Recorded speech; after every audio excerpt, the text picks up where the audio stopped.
మరి నెక్స్ట్ కార్యక్రమాన్ని ప్రారంభించడానికి అతిథుల్ని ఆహ్వానించడానికి ఉండ్రమట్ల సాంబశివరావు గారిని వేదికని అలంకరించవలసిందిగా కోరుతున్నాం. అందరికీ నమస్కారం. ఎంత భాగ్యమో ఈరోజు అద్భుతమైన వ్యక్తులు మనతో సత్సంగం చేసుకోవడానికి వచ్చినందుకు మరి ఆ క్రమంలో మనం ఆహ్వానించుకుంటున్నాం. మరి పశ్చిమ గోదావరి జిల్లా స్పిరిచువల్ సైన్స్ అధ్యక్షులుగా ఎనలేని సేవలు అందించి ఇప్పుడు Shri Srinivasa spiritual science academy ప్రతినిధి చైర్మన్గా ఉంటే కో చైర్మన్గా డాక్టర్ ప్రతాప్ కుమార్ గారు మరి అది యూనివర్సిటీ స్థాయికి తీసుకెళ్ళటానికి మరి ఆధ్యాత్మిక విద్యను బ్రహ్మశ్రీ దివ్య ఆశీస్సులతో ఒక యూనివర్సిటీగా తీసుకురావడానికి ముందుకు తీసుకువెళ్తున్న డాక్టర్ ప్రతాప్ కుమార్ గారిని వేదికని అలంకరించ కోరుచున్నాను. మరి ఆయన డాక్టర్ అయి ఉండి వివేకానందుని స్ఫూర్తితో యువతకు చైతన్యం కలిగించాలి. మరి ఏదైతే వివేకానందుడు మతాతీతమైన ప్రపంచం కావాలి, యువతలో ఉన్న శక్తిని నిర్వీర్యం కాకుండా ఈ ప్రపంచానికి ఉపయోగించాలి. ముఖ్యంగా భారతదేశం యువత ఎంతో చైతన్యవంతం కలిగిన యువతగా తయారు చేయాలని ఆయన కళల్ని సాకారం చేయడానికి నిరంతరం కృషి చేస్తూ మరి పతంజలి యోగాశ్రమాన్ని యాక్యులో స్థాపించి అది రాష్ట్రవ్యాప్తంగా విస్తరింపచేస్తూ ఇప్పుడు ఈ అకాడమీ కార్యక్రమాలు ఎన్నెన్నో నేరుగా నిర్వహిస్తున్న డాక్టర్ ప్రతాప్ కుమార్ గారు, అలాగే 2013లో మరి వివేకానందుడు శత జయంతి ఉత్సవాల్లో మరి నేషనల్ వైజ్గా జరిగినప్పుడు మరి ఆయన పాత్ర అందులో చాలా వర్ణనాతీతం. మరి ఇటువంటి సేవా కార్యక్రమాల్లో పాల్గొంటూ ఈ రోజున ఆధ్యాత్మిక విద్యని మరి స్కూల్ స్థాయిలో ప్రవేశపెట్టించడానికి, కాలేజ్ స్థాయిలో యూనివర్సిటీలకు తీసుకెళ్ళడానికి, యువతకి సరైన దశ నిర్మించడానికి ఆధ్యాత్మిక విద్యని నమ్మి ఆ దిశగా పయనిస్తూ మరి కృషి చేస్తున్న డాక్టర్ బలరాం ప్రతాప్ కుమార్ గారిని వేదిక కోరుచున్నాను. Please sir. అలాగే ప్రత్యేకంగా పరిచయం చేయ అవసరం లేదు.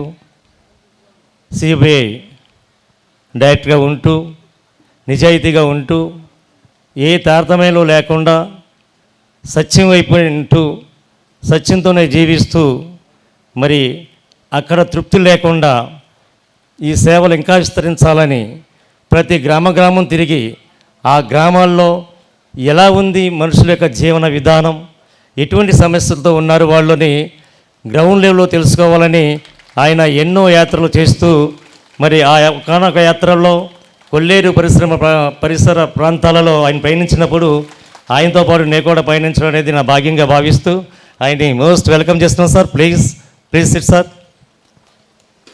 అందరూ లేచి ఒకసారి విగ్రహ చప్పలు కొడితే ఇటువంటి గొప్ప వ్యక్తులు ఇటువంటి సమావేశాలు రావటం మరి ఎంత భాగ్యమో. కొన్ని వేల మంది ఆయన పెడితే కొన్ని వేల మంది వచ్చి తాహతపడుతుంటారు.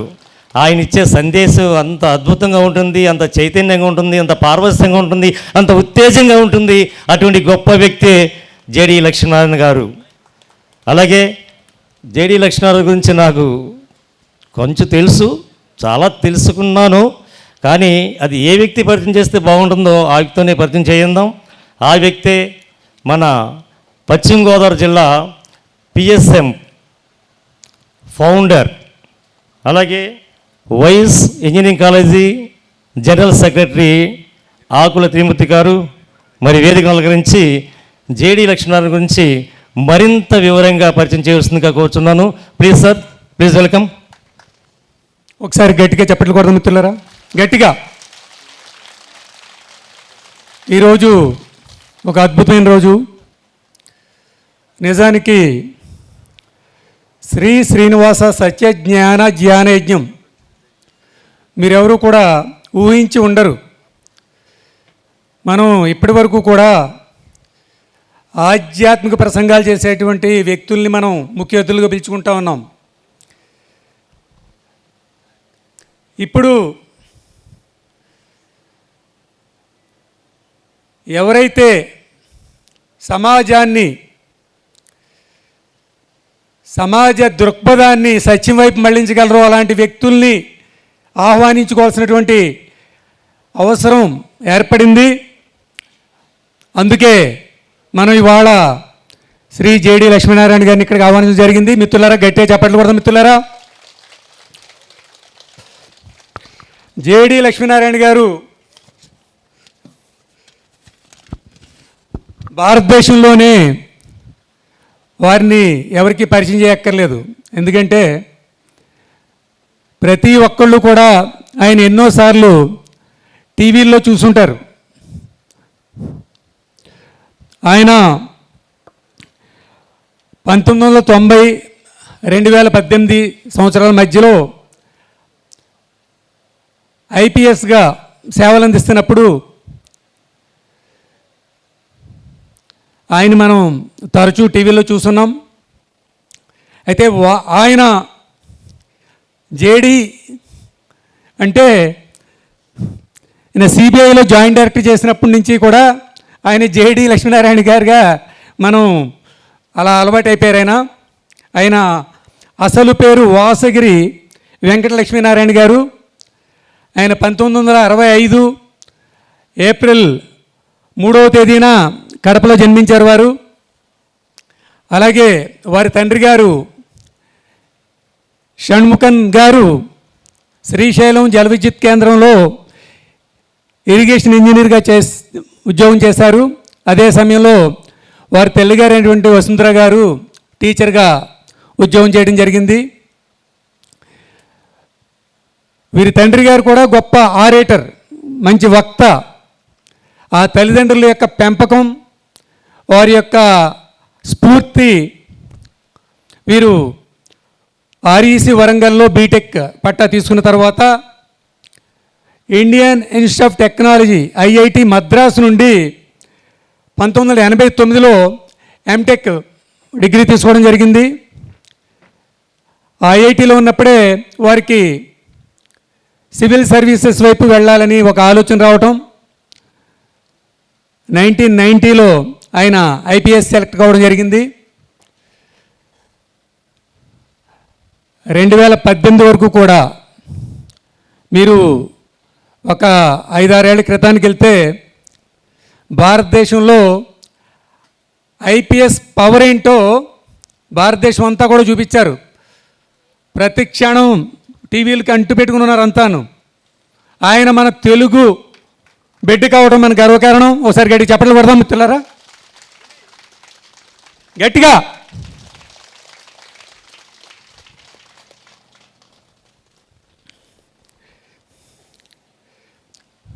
మనం ఏదైతే ధ్యానం చెప్తా ఉన్నామో వారు కూడా వారి దినచర్య ప్రాణాయామంతో మొదలవుతుంది. వారు ప్రాణాయామం చేస్తా ప్రతిరోజు కూడా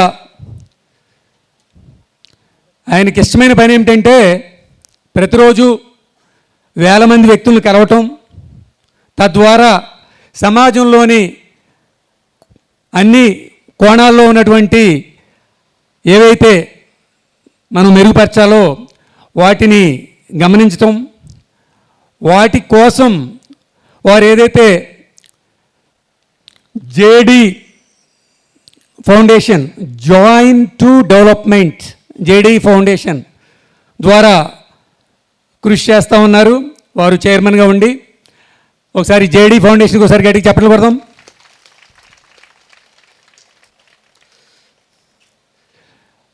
మీలో చాలామంది ఇంపాక్ట్ స్టూడెంట్స్ కానీ యూత్ కానీ ఉంటే చాలామంది చూస్తూ ఉంటారు. ఇంపాక్ట్ గత కొన్ని సంవత్సరాలుగా అనేక మంది, లక్షలాది మంది యువతకు దిశానిర్దేశం చేస్తున్నటువంటి ఇంపాక్ట్ ఫౌండేషన్లో వీరు క్లాసెస్ రెగ్యులర్గా చెప్తూ ఉంటారు.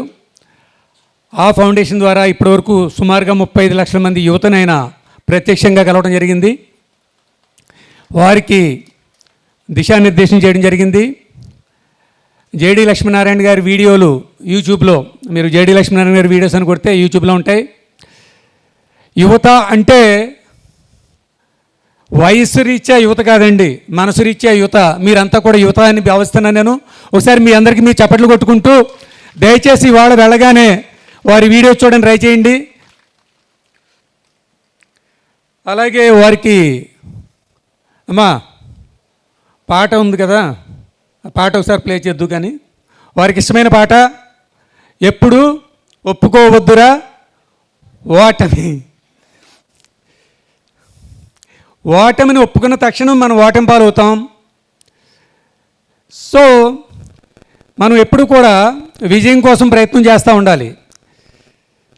సో వారు యువతకు చెప్పేది ఒకటే, ఓటమి అనేది మన యాటిట్యూడ్, మన మైండ్లో ఉంటుంది. అది విజయం అనేది కూడా మన మైండ్లో ఉంటుంది.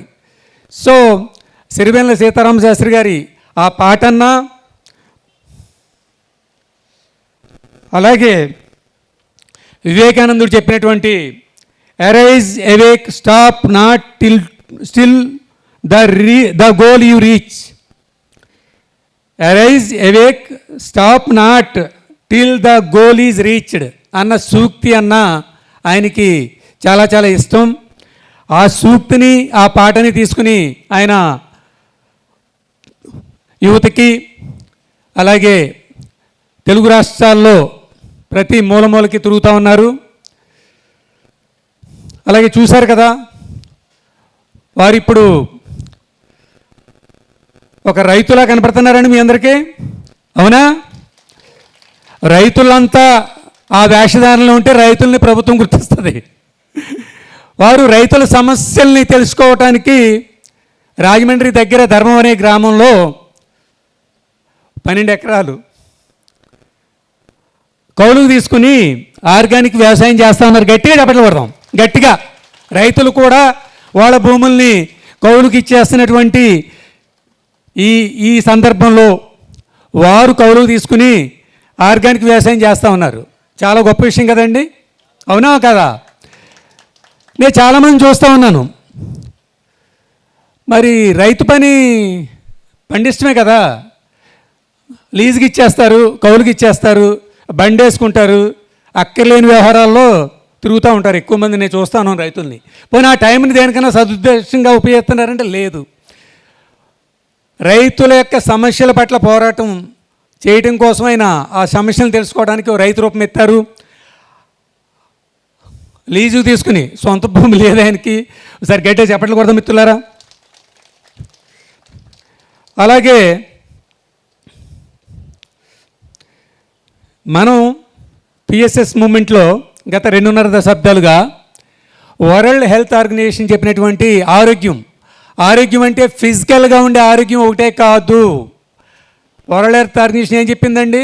Physical health plus mental health, healthy mind and healthy body సమపాళ్ళు ఉన్నప్పుడే హెల్దీగా ఉన్నట్టుగా భావిస్తాం. దట్ ఈజ్ నాట్ నేను చెప్తులా, వరల్డ్ హెల్త్ ఆర్గనైజేషన్ చెప్పింది. అయితే జనవరి 8, 2022 మన లక్ష్మీనారాయణ గారి ట్విట్టర్లో కొటేషన్ చూశాను నేను. A healthy mind doesn't speak ill of others, a healthy mind does not speak ill of others అని ఒక కొటేషన్ ఉంది. ఆ కొటేషన్ కోసమే మేము 2.5 దశాబ్దాలుగా ఊరు వాడ ధ్యానం క్లాసులు చెప్తా ఉన్నాం. ఎవరి మైండ్ అయితే అద్భుతంగా ఉంటుందో వాళ్ళే అద్భుతమైన ప్రపంచానికి సృష్టికర్తలాళ్ళు.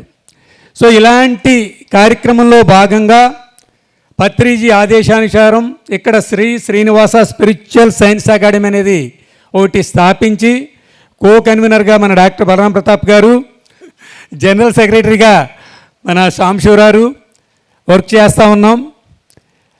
అయితే ఆ వర్క్ చేయాలి అంటే దానికి ఇప్పుడు ఎవరైతే మన ముఖ్య అతిథిగా ఉన్నారో, మరి లక్షలాది మందితో రోజు కలుస్తున్నారో, ఆ జేడి లక్ష్మీనారాయణ గారి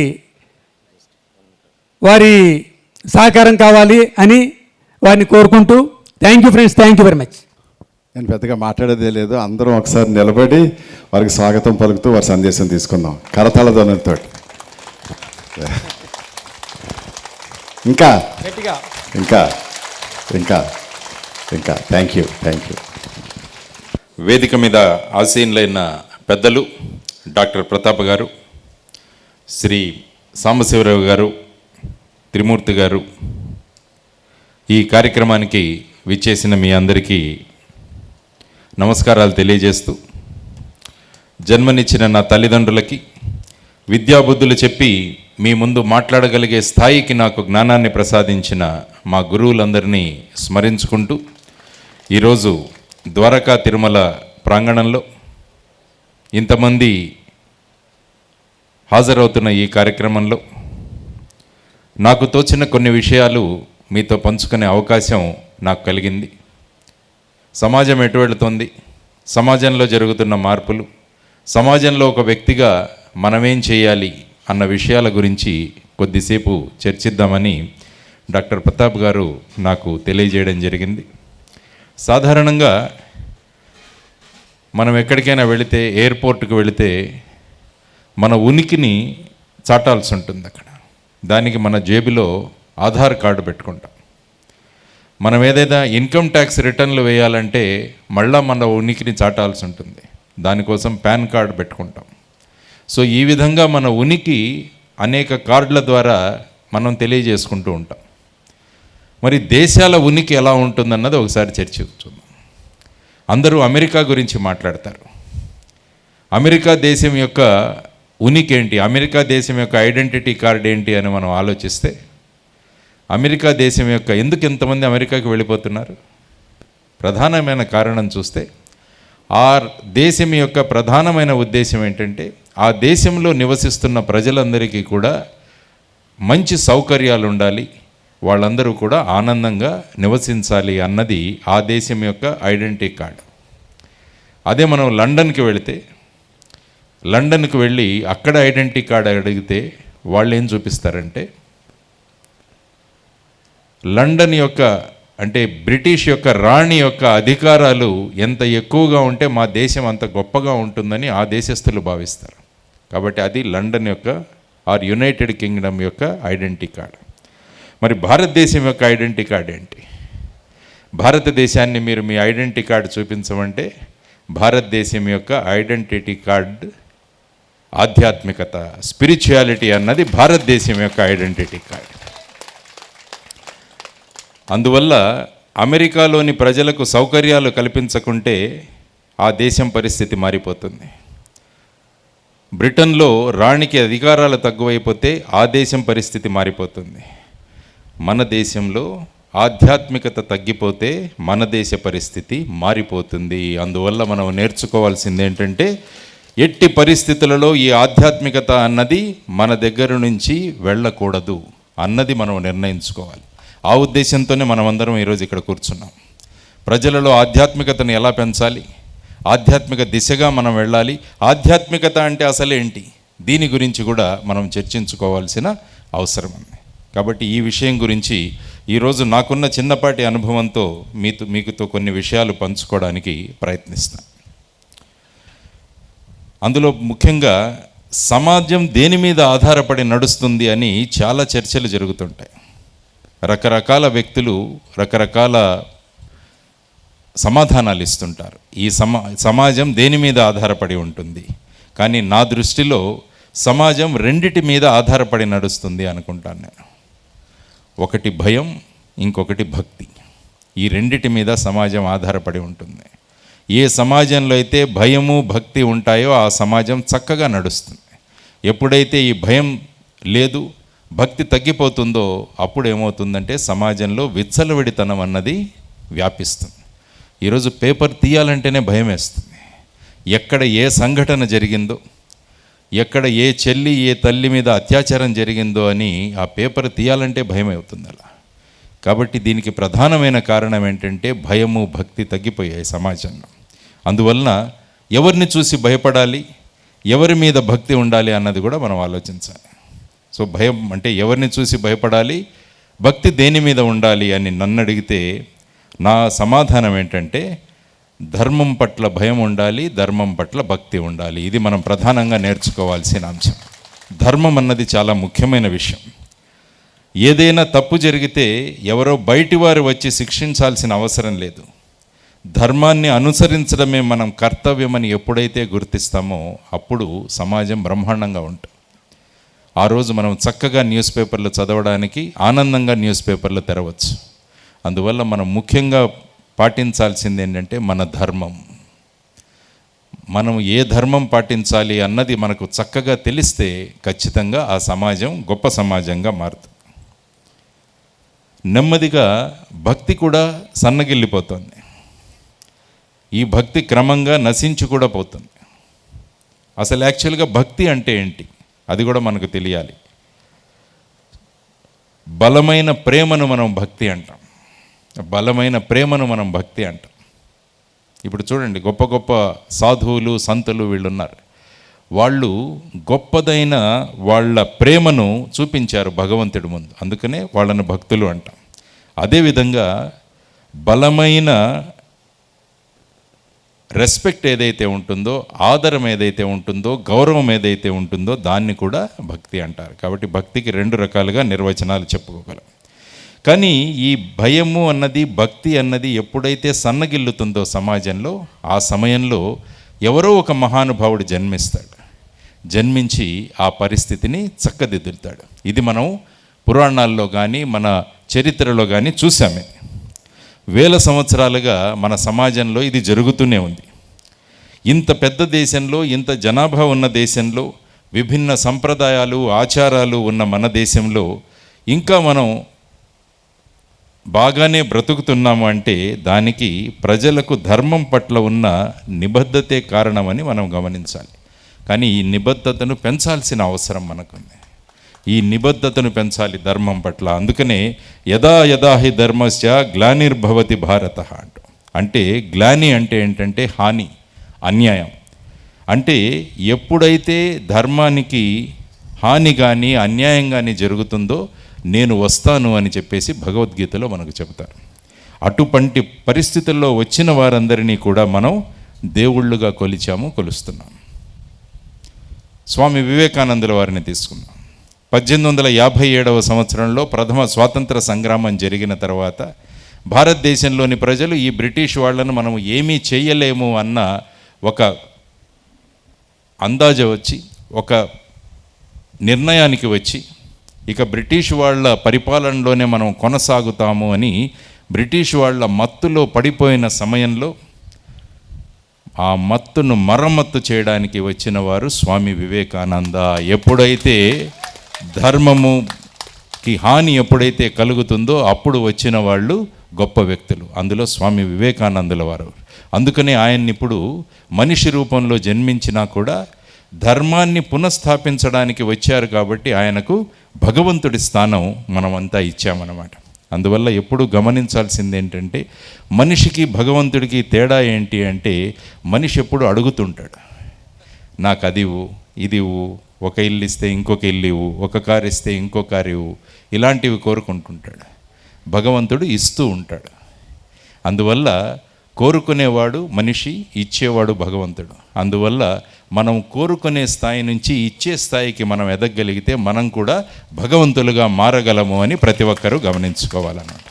అందువల్ల కోరికలు తక్కువగా కోరదాం, మన దగ్గర ఉన్నది ఇతరులకు ఇద్దాం అన్నది మీరు నేర్చుకోవాలి. అది ఏతనంలో రావాలంటే అది చిన్నతనంలోంచే రావాలి. చిన్నతనం నుంచి, ఎందుకంటే అమ్మలు చాలామంది ఉన్నారు కాబట్టి నేను ఎప్పుడూ చెప్పే ఒక ఉదాహరణ మీకు చెప్తాను. అమ్మలు పిల్లలకు చిన్నప్పుడు స్కూలుకు పంపించడానికి టిఫిన్ బాక్స్ కడుతుంటారు. కట్టి అమ్మ అంటుంది, 3 ఇడ్లీలు పెట్టాను తల్లి, నువ్వే తినాలి అంటుందమ్మ. మళ్ళీ వెళ్ళేటప్పుడు కూడా నువ్వే తినాలి అని చెప్తుందమ్మ. కాబట్టి పిల్లలు ఏం నేర్చుకుంటారంటే నా దగ్గర ఉన్నది నేనే ఉపయోగించుకోవాలి అని. అదే అమ్మలు నీ బాక్సులో 3 ఇడ్లీలతో పాటు ఇంకొక ఇడ్లీ కూడా పెట్టాను, ఎవరైనా మీ స్కూల్లో బాక్స్ తెచ్చుకోకుంటే, వాళ్ళ అమ్మ ఒంట్లో బాలేక టిఫిన్ మర్చిపోతే నీ బాక్సులో ఉన్న ఇడ్లీ వాళ్ళకి ఇవ్వండి అని చెప్పి అమ్మలు చెప్పగలిగితే ఆ పిల్లవాళ్ళు ఏం నేర్చుకుంటారంటే నా దగ్గర ఉన్నది ఇతరులకు ఇవ్వాలి అని నేర్చుకుంటారు. మీరు డబ్బా పెట్టి నువ్వే తినాలి నువ్వే తినాలంటే వాళ్ళు మనుషులుగానే ఉండిపోతారు. ఇతరులకు ఇవ్వాలి అని మీరు చెప్తే వాళ్ళు మనుషుల నుంచి భగవంతుని స్థానానికి వెళ్ళడానికి చాలా సులభమవుతుందన్నది తల్లులు గ్రహించాలమ్మా. ఇది మనం ముఖ్యంగా నేర్చుకోవాల్సింది. మలయాళ స్వామి గురించి కూడా మీరు విని ఉంటారు. ఆయన ప్రతి ఇంటికి భగవద్గీత చేర్చే ప్రయత్నాలు ఆయన గొప్పగా చేశారు. మలయాళ స్వామి, తర్వాత సాయిబాబా, ఇటువంటి వారందరూ కూడా మనుష్య జన్మలోనే ఉన్నారు, కానీ వాళ్ళు ఇప్పుడు దేవుళ్ళుగా కొలవబడుతున్నారు. కాబట్టి వాళ్ళ జీవితాల నుంచి మనం నేర్చుకోవాల్సింది ఏంటంటే, వాళ్ళ ఫోటో పెట్టి దండ పెట్టి పూజ చేయడం కాదు. వాళ్ళు చెప్పిన విషయాలను మనం నేర్చుకొని మన వంట పట్టించుకొని వాళ్ళతో పాటు మన ఫోటో కూడా వాళ్ళ పక్కన ఎందుకు ఉండకూడదు అని ఆలోచనలు మనలో మొదలవ్వాలి. ముఖ్యంగా మీ పిల్లలలో మొదలవ్వాలన్నమాట. అది ప్రధానంగా మనం చేయాల్సింది. అందువల్ల అటువంటి వాతావరణాన్ని మీరు ఇళ్లలో తీసుకురావాల్సింది. అందువల్ల ఈ స్పిరిచువాలిటీ అంటే కేవలం ప్రాణాయామం చేసేసేయడం, లేకుంటే యోగా చేయడం, ఇది స్పిరిచువాలిటీ ఒక పార్ట్ అంతే. కానీ అసలు స్పిరిచువాలిటీ ఏంటి అంటే ఒక చిన్న కథ చెప్తాను. ధర్మవ్యాధుని కథ అని ఒక కథ. కౌశికుడు అని ఒక మహాముని ఉన్నాడు. ఆ కౌశికుడు తపస్సు చేయడం మొదలుపెట్టాడు. తపస్సు చేస్తుంటే ఒక కాకి వచ్చి అతని మీద రెట్ట వేసింది. దాంతో ఈ కౌశికుడికి కోపం వచ్చింది. కోపం వచ్చి ఆ కొంగ వైపు చూశాడు. వెంటనే అది భస్మం అయిపోయింది.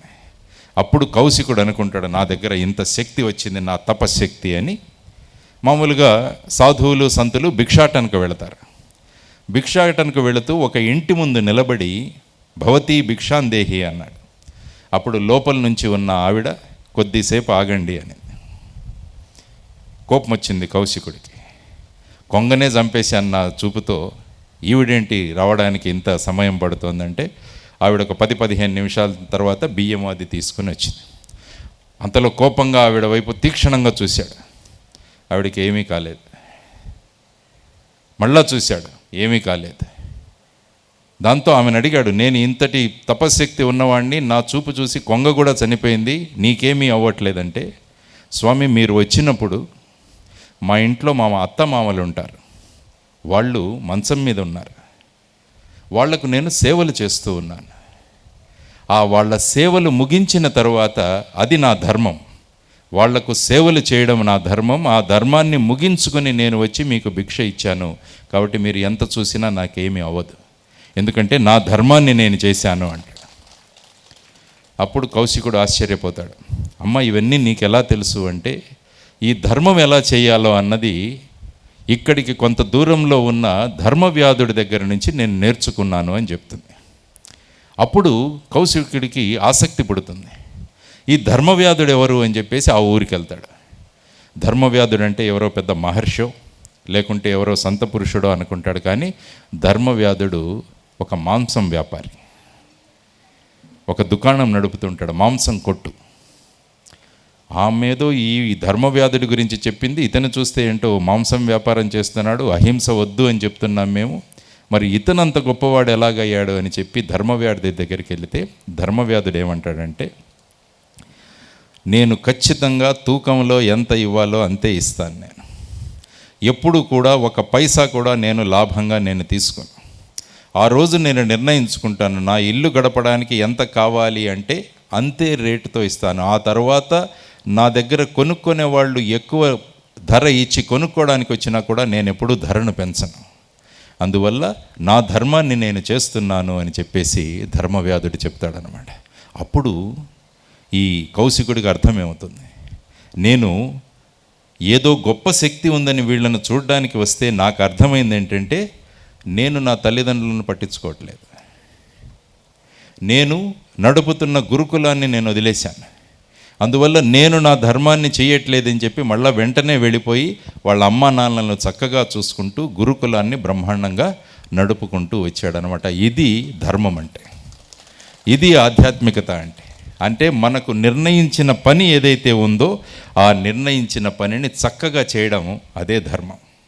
కాబట్టి ఒకరు చేస్తున్న పని అధర్మమని, మనం చేస్తున్న పనే ధర్మమని చెప్పుకునే అధికారం మనకు లేదు. ఎవరు వాళ్ళు చేస్తున్న పని వాళ్ళు సక్రమంగా చేసి సమాజానికి ఉపయోగపడే విధంగా ఎవరైతే పని చేస్తారో వాళ్ళందరూ కూడా ధర్మాన్ని అనుసరించే పని చేస్తున్న వాళ్ళన్నది మనం గమనించాల్సిన ప్రధానమైన అంశం అన్నమాట. కానీ ఇప్పుడు ఏమైపోతుందంటే, ఇలాంటి కథలు మరుగున పడిపోయాయి. ఇలాంటి కథలు మనం ఎప్పుడు చెప్పము, మనం చదువు. ఎక్కడ చూసినా కూడా తగ్గేది లేదు అనే సినిమాలు, కథలు వచ్చి సమాజాన్ని ఇంకా లోపలిగా తీసుకెళ్ళిపోతున్నాయి సమాజాన్ని. అంటే మనం ఇటువంటి ధర్మవ్యాధుడు, ఇటువంటి కథలు మనకు పిల్లలకు చెప్పట్లేదు, కానీ ఇటువంటి సినిమాలు, ఇటువంటి కథలు మనం చూసుకుంటూ మనం ఏం చేస్తున్నాం, మన ధర్మాన్ని ఎవరు పాటిస్తారు అన్నది. సమాజంలో ధర్మం తక్కువ అవుతుందంటే మనం మన డ్యూటీ సక్రమంగా చేయట్లేదని మనం అందరూ అనుకోవాలి. ఎందుకంటే సమాజం అంటే ఏదో కాదు, మన పిల్లలు బయటికి వెళ్తే వాళ్ళే సమాజం అవుతారు. కాబట్టి మన పిల్లలను చక్కగా తయారు చేసి మనం సమాజానికి ఇవ్వగలిగితే అప్పుడు సమాజం బాగుంటుంది. వాళ్ళు చక్కగా తయారవ్వాలంటే మన ధర్మాన్ని మనం పాటించాలని ప్రతి తల్లిదండ్రులు నిర్ణయించుకున్న రోజున అద్భుతమైన సమాజాన్ని మనం అందరము తయారు కావచ్చని ఇటువంటి సత్సంగాల్లో మనం చర్చించుకోవాలి. సత్సంగం అన్నది చాలా ముఖ్యమైన విషయం. ఒకసారి భగవంతుడి దగ్గరికి నారదుడు వెళ్ళాడట.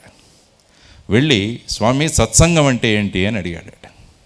అప్పుడు భగవంతుడు చెప్పాడట, ఇది చాలా చిన్న విషయం, దాన్ని నేను చెప్పాల్సిన అవసరం లేదు. అక్కడ ఒక చిన్న పావురం ఉంది, ఆ పావురాన్ని అడుగు అన్నాడట. నారదుడు వెళ్ళి ఆ పావురాన్ని అడుగుతాడు. స్వామి చెప్పాడు సత్సంగం అంటే నీకు తెలుసంట, సత్సంగం అంటే ఏంటి అంటే, పావురం అలా చూసేసి చనిపోతుంది. నారదుడు భయపడతాడు. ఇదేంటి సత్సంగం అని నేను పావురం దగ్గరికి అడగానికి వెళ్తే అది చనిపోయిందని మళ్ళీ భగవంతుడి దగ్గరికి పరిగిపోతాడు. స్వామి సత్సంగం గురించి తెలుసుకోవాలంటే మీరు అడిగితే మీరు పావురం దగ్గరికి పంపించారు, అది చనిపోయిందంటాడు. అప్పుడు భగవంతుడు మళ్ళా చెప్తాడు, ఒక లేగదూడ ఇప్పుడే పుట్టింది, దాని దగ్గరికి వెళ్ళు అంటాడు. మళ్ళా నారదుడు అక్కడికి వెళ్తాడు. వెళ్ళి లేగదూడకు దగ్గరికి వెళ్ళి సత్సంగం అంటే ఏంటి అంటాడు. లేగదూడ కూడా చనిపోతుంది. దాంతో భయం పుట్టుకుంటుంది నారదుడికి. నేను అడుగుతున్న ప్రతి వస్తువు కానీ ప్రాణి కానీ చనిపోతుందని మళ్ళా భగవంతుడి దగ్గరికి పరిగెత్తుతాడు. పరిగెత్తి, స్వామి నువ్వు ఇద్దరి దగ్గరికి పంపించావు, రెండు చనిపోయాయి, మరి ఈసారి ఏం చేయాలంటే అక్కడ ఒక రాజు కుమారుడు ఉన్నాడు, ఆ రాజకుమారుడిని వెళ్ళి అడుగు అంటాడు. ఇంకా భయం పుట్టుకుంటుంది. ఇప్పుడు ఇంతకుముందు చనిపోయింది ఒక పావురం, ఒక లేగదూడ, ఇప్పుడు మనిషి దగ్గరికి వెళ్ళమంటున్నాడు. కాబట్టి నేను వెళ్ళి అడిగితే ఆ మనిషి చనిపోతే ఆ పాపం నాకు చుట్టుకుంటుందని చెప్పేసి ఆయన కూడా భగవంతుడు చెప్పాడని చెప్పేసి నెమ్మదిగా వెళతాడు. వెళ్ళి ఆ పిల్లవాడి చెవి దగ్గర చేరుతాడు.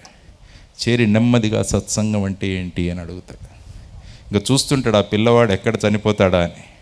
ఆ పిల్లవాడు చక్కగా ఆనందంగా ఉంటాడు, నవ్వుతాడు. నవ్వి, నారదులు గారు నన్ను గుర్తుపట్టలేదా, నేనే ఆ పావురాన్ని. మీతో జరిగిన సత్సంగం వల్ల వచ్చే జన్మలో నేను ఆవు దూడగా పుట్టాను, మళ్ళా మీరు వచ్చారు.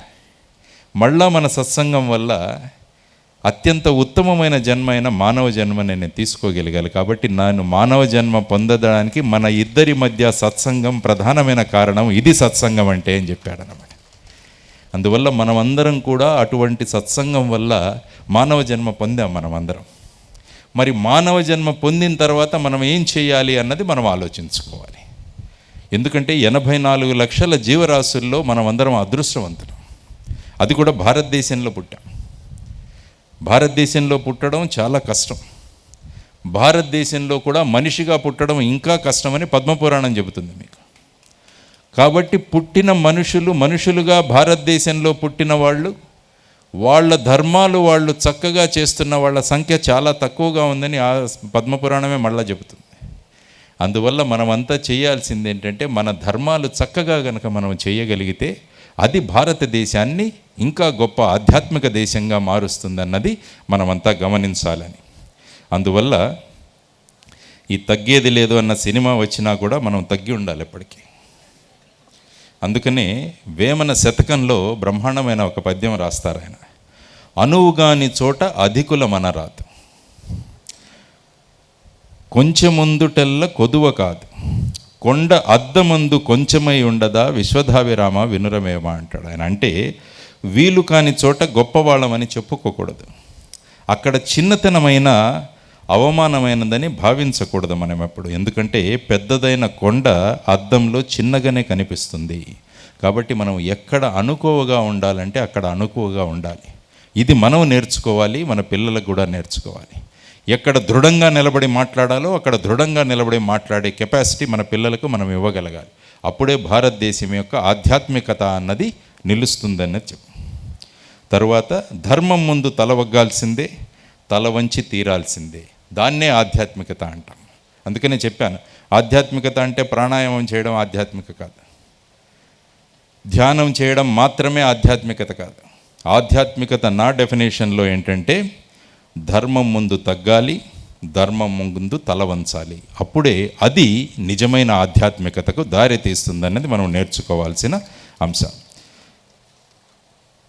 మనకు 4 ధర్మాలు మనం చేయాలి.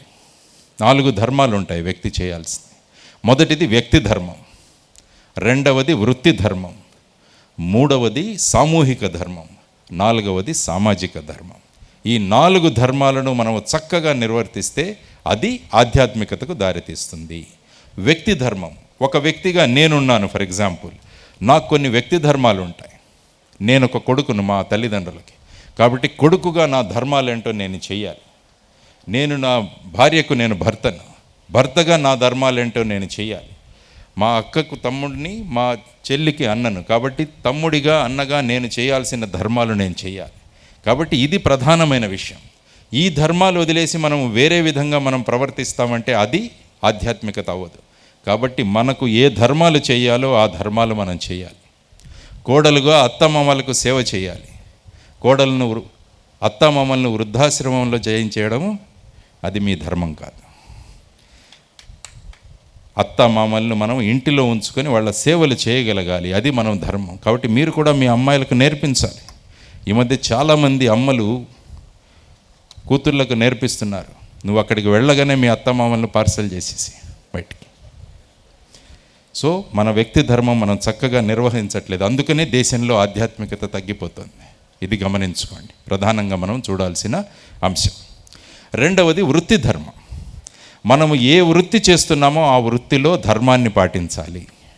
మీరు వ్యాపారం చేస్తున్నారు, వ్యాపారంలో ఖచ్చితంగా మోసాలు చేయకుండా వ్యాపారం చేయాలి, అది మీ వృత్తి ధర్మం. ఒక డాక్టర్గా మీరు పని చేస్తున్నారు, ఎన్ని మెడిసిన్లు రాయాలో అన్ని మాత్రమే ప్రిస్క్రిప్షన్లో రాయాలి. అక్కడ వాడు ఎక్స్రే వాడు కమిషన్ ఇస్తాడు, ఎంఆర్ఐ వాడు కమిషన్ ఇస్తాడు, సిటీ స్కాన్ వాడు కమిషన్ ఇస్తాడు అని చెప్పి అవసరం లేకున్నా కూడా టెస్ట్లు రాయకూడదు. అది రాస్తే మీరు ధర్మాన్ని మీరు పాటించట్లేదు. మీరు ఇంజనీర్లుగా పనిచేస్తున్నారు, రోడ్లు వేయాలి, ఎంత సిమెంట్ వేయాలి, ఎంత ఇసుక వేయాలి, ఎంత కాంక్రీట్ వేయాలి, ఎంత తారు వేయాలి, ఇవన్నీ కూడా అవే ప్రమాణాల్లో కనుక మీరు వేస్తే మీ ధర్మాన్ని మీరు చేస్తున్నారు. మీ ధర్మాన్ని మీరు చక్కగా చేసుకోకుంటే వస్తున్న రోడ్లలాగా ఉంటాయి. మీరందరూ ప్రయాణం చేసే వచ్చి ఉంటారు రోడ్లు. ఎందుకంటే చేయాల్సిన వాళ్ళు వాళ్ళ వృత్తి ధర్మాన్ని చేయట్లేదు. కాబట్టి మనం ఏ వృత్తిలో ఉన్నామో ఆ వృత్తి ధర్మాన్ని చక్కగా చేయాలి. మూడవది సామూహిక ధర్మం. అంటే మనం కొంతమంది కలిసి ఏ ధర్మం మనం చేయగలం. ఫర్ ఎగ్జాంపుల్, ఇప్పుడు మనం చేస్తున్నదంతా సామూహిక ధర్మం. మనం ఒక సమూహంగా ఇక్కడ ఏర్పడ్డాం. కాబట్టి ఈ సమూహం యొక్క ధర్మం ఏంటి అన్నది మనం తెలుసుకోవాలి. మనము ఈ పర్టికులర్ శ్రీనివాస సత్యజ్ఞాన ధ్యాన యజ్ఞంలో మనమందరం కూడా సభ్యులం. కాబట్టి ఈ సభ్యులుగా మనం ఏం చేయాలి అన్నది మనం గమనించాలి. ఈ సంస్థ యొక్క ఔన్నత్యాన్ని పెంచాలి. మనం ప్రతి ఒక్కరూ కూడా ఈ సంస్థలో చెప్పిన నియమాలను పాటించాలి.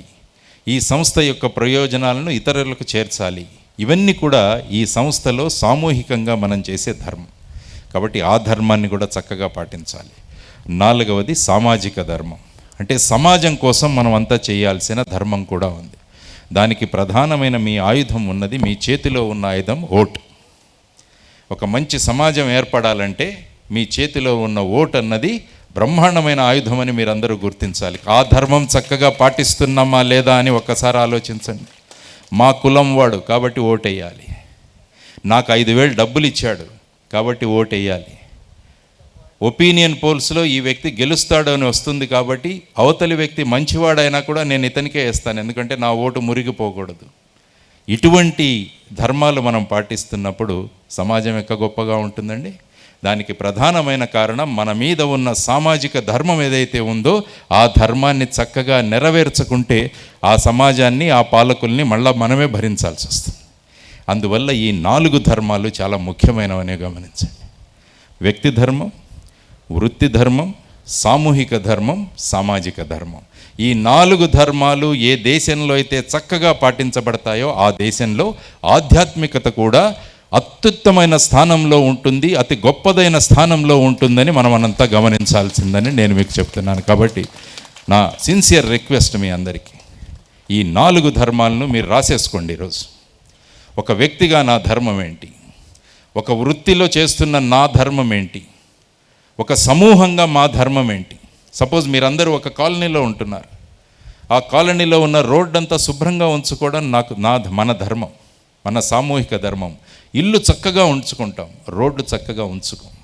అక్కడ మనం మన సామూహిక ధర్మాన్ని పాటించట్లేదని గమనించండి. అరాచకాలు పెరిగిపోతున్నాయి అంటుంటాం, అక్కడ మనము మన సామాజిక ధర్మాన్ని చక్కగా చేయట్లేదని గుర్తుంచుకోండి. కాబట్టి ఈ 4 ధర్మాలు ఖచ్చితంగా చేయాల్సిన బాధ్యత ఈరోజు ఈ సత్సంగంలో వచ్చిన మీ అందరూ కనుక ఈరోజు నిర్ణయించుకుంటే ఇక్కడ నుంచి ఒక రెవల్యూషన్, ఒక తిరుగుబాటు అన్నది సమాజంలో ఇక్కడి నుంచి పుడుతుందన్నమాట. మీరు వెళ్ళి మీరు బ్రాండ్ అంబాసిడర్గా మీ చుట్టుపక్కల ఉన్న సమాజాన్ని మీరు మార్చగలగాలి. అప్పుడు ఒక అద్భుతమైన దేశాన్ని మనమంతా కలిసి.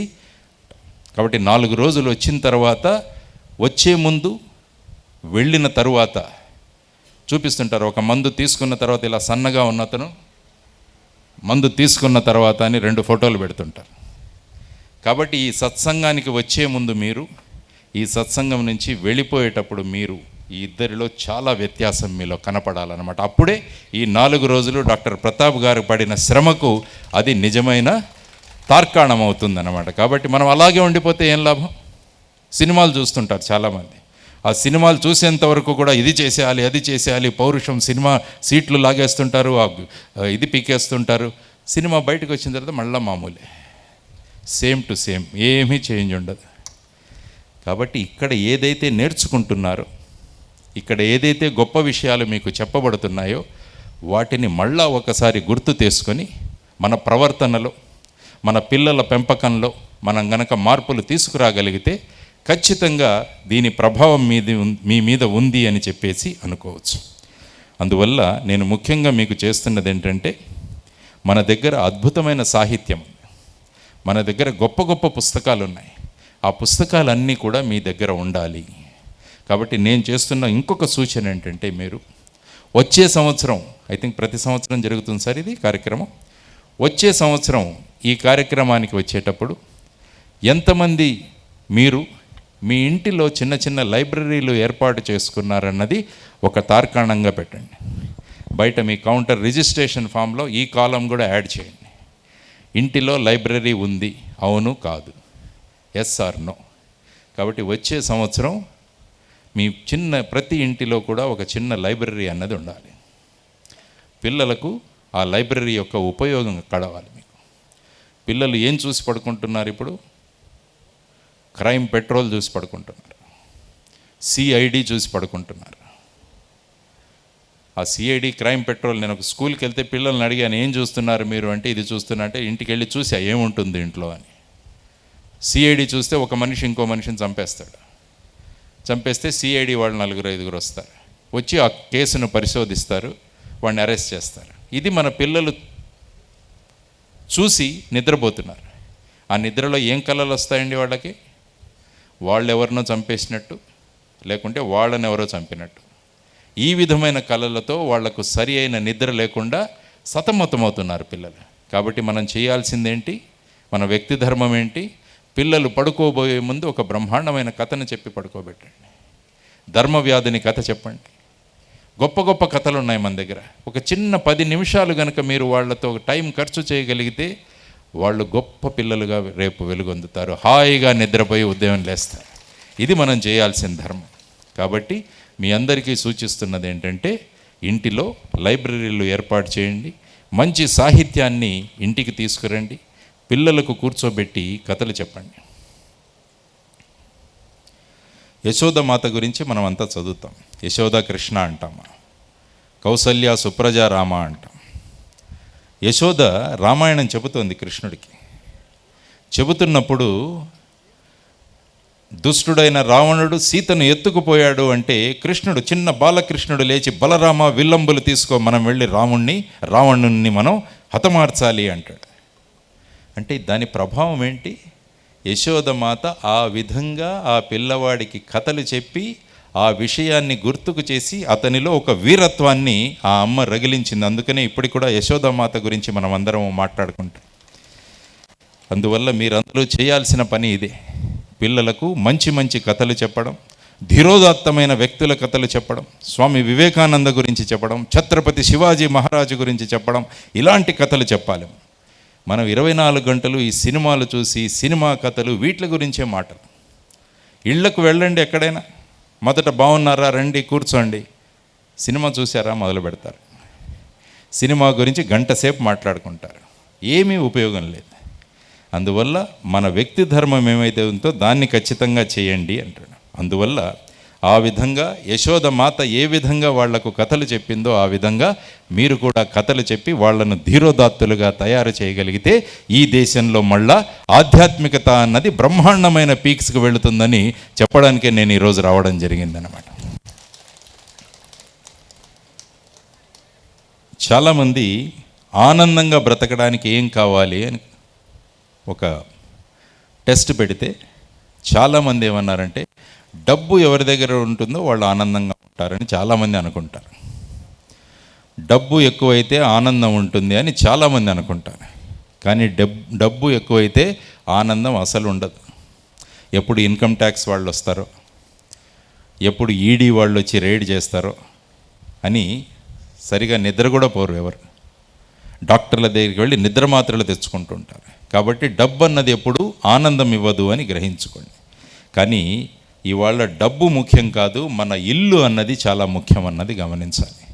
భారతదేశానికి ఒక ప్రతీక ఏంటంటే మన ఇల్లు.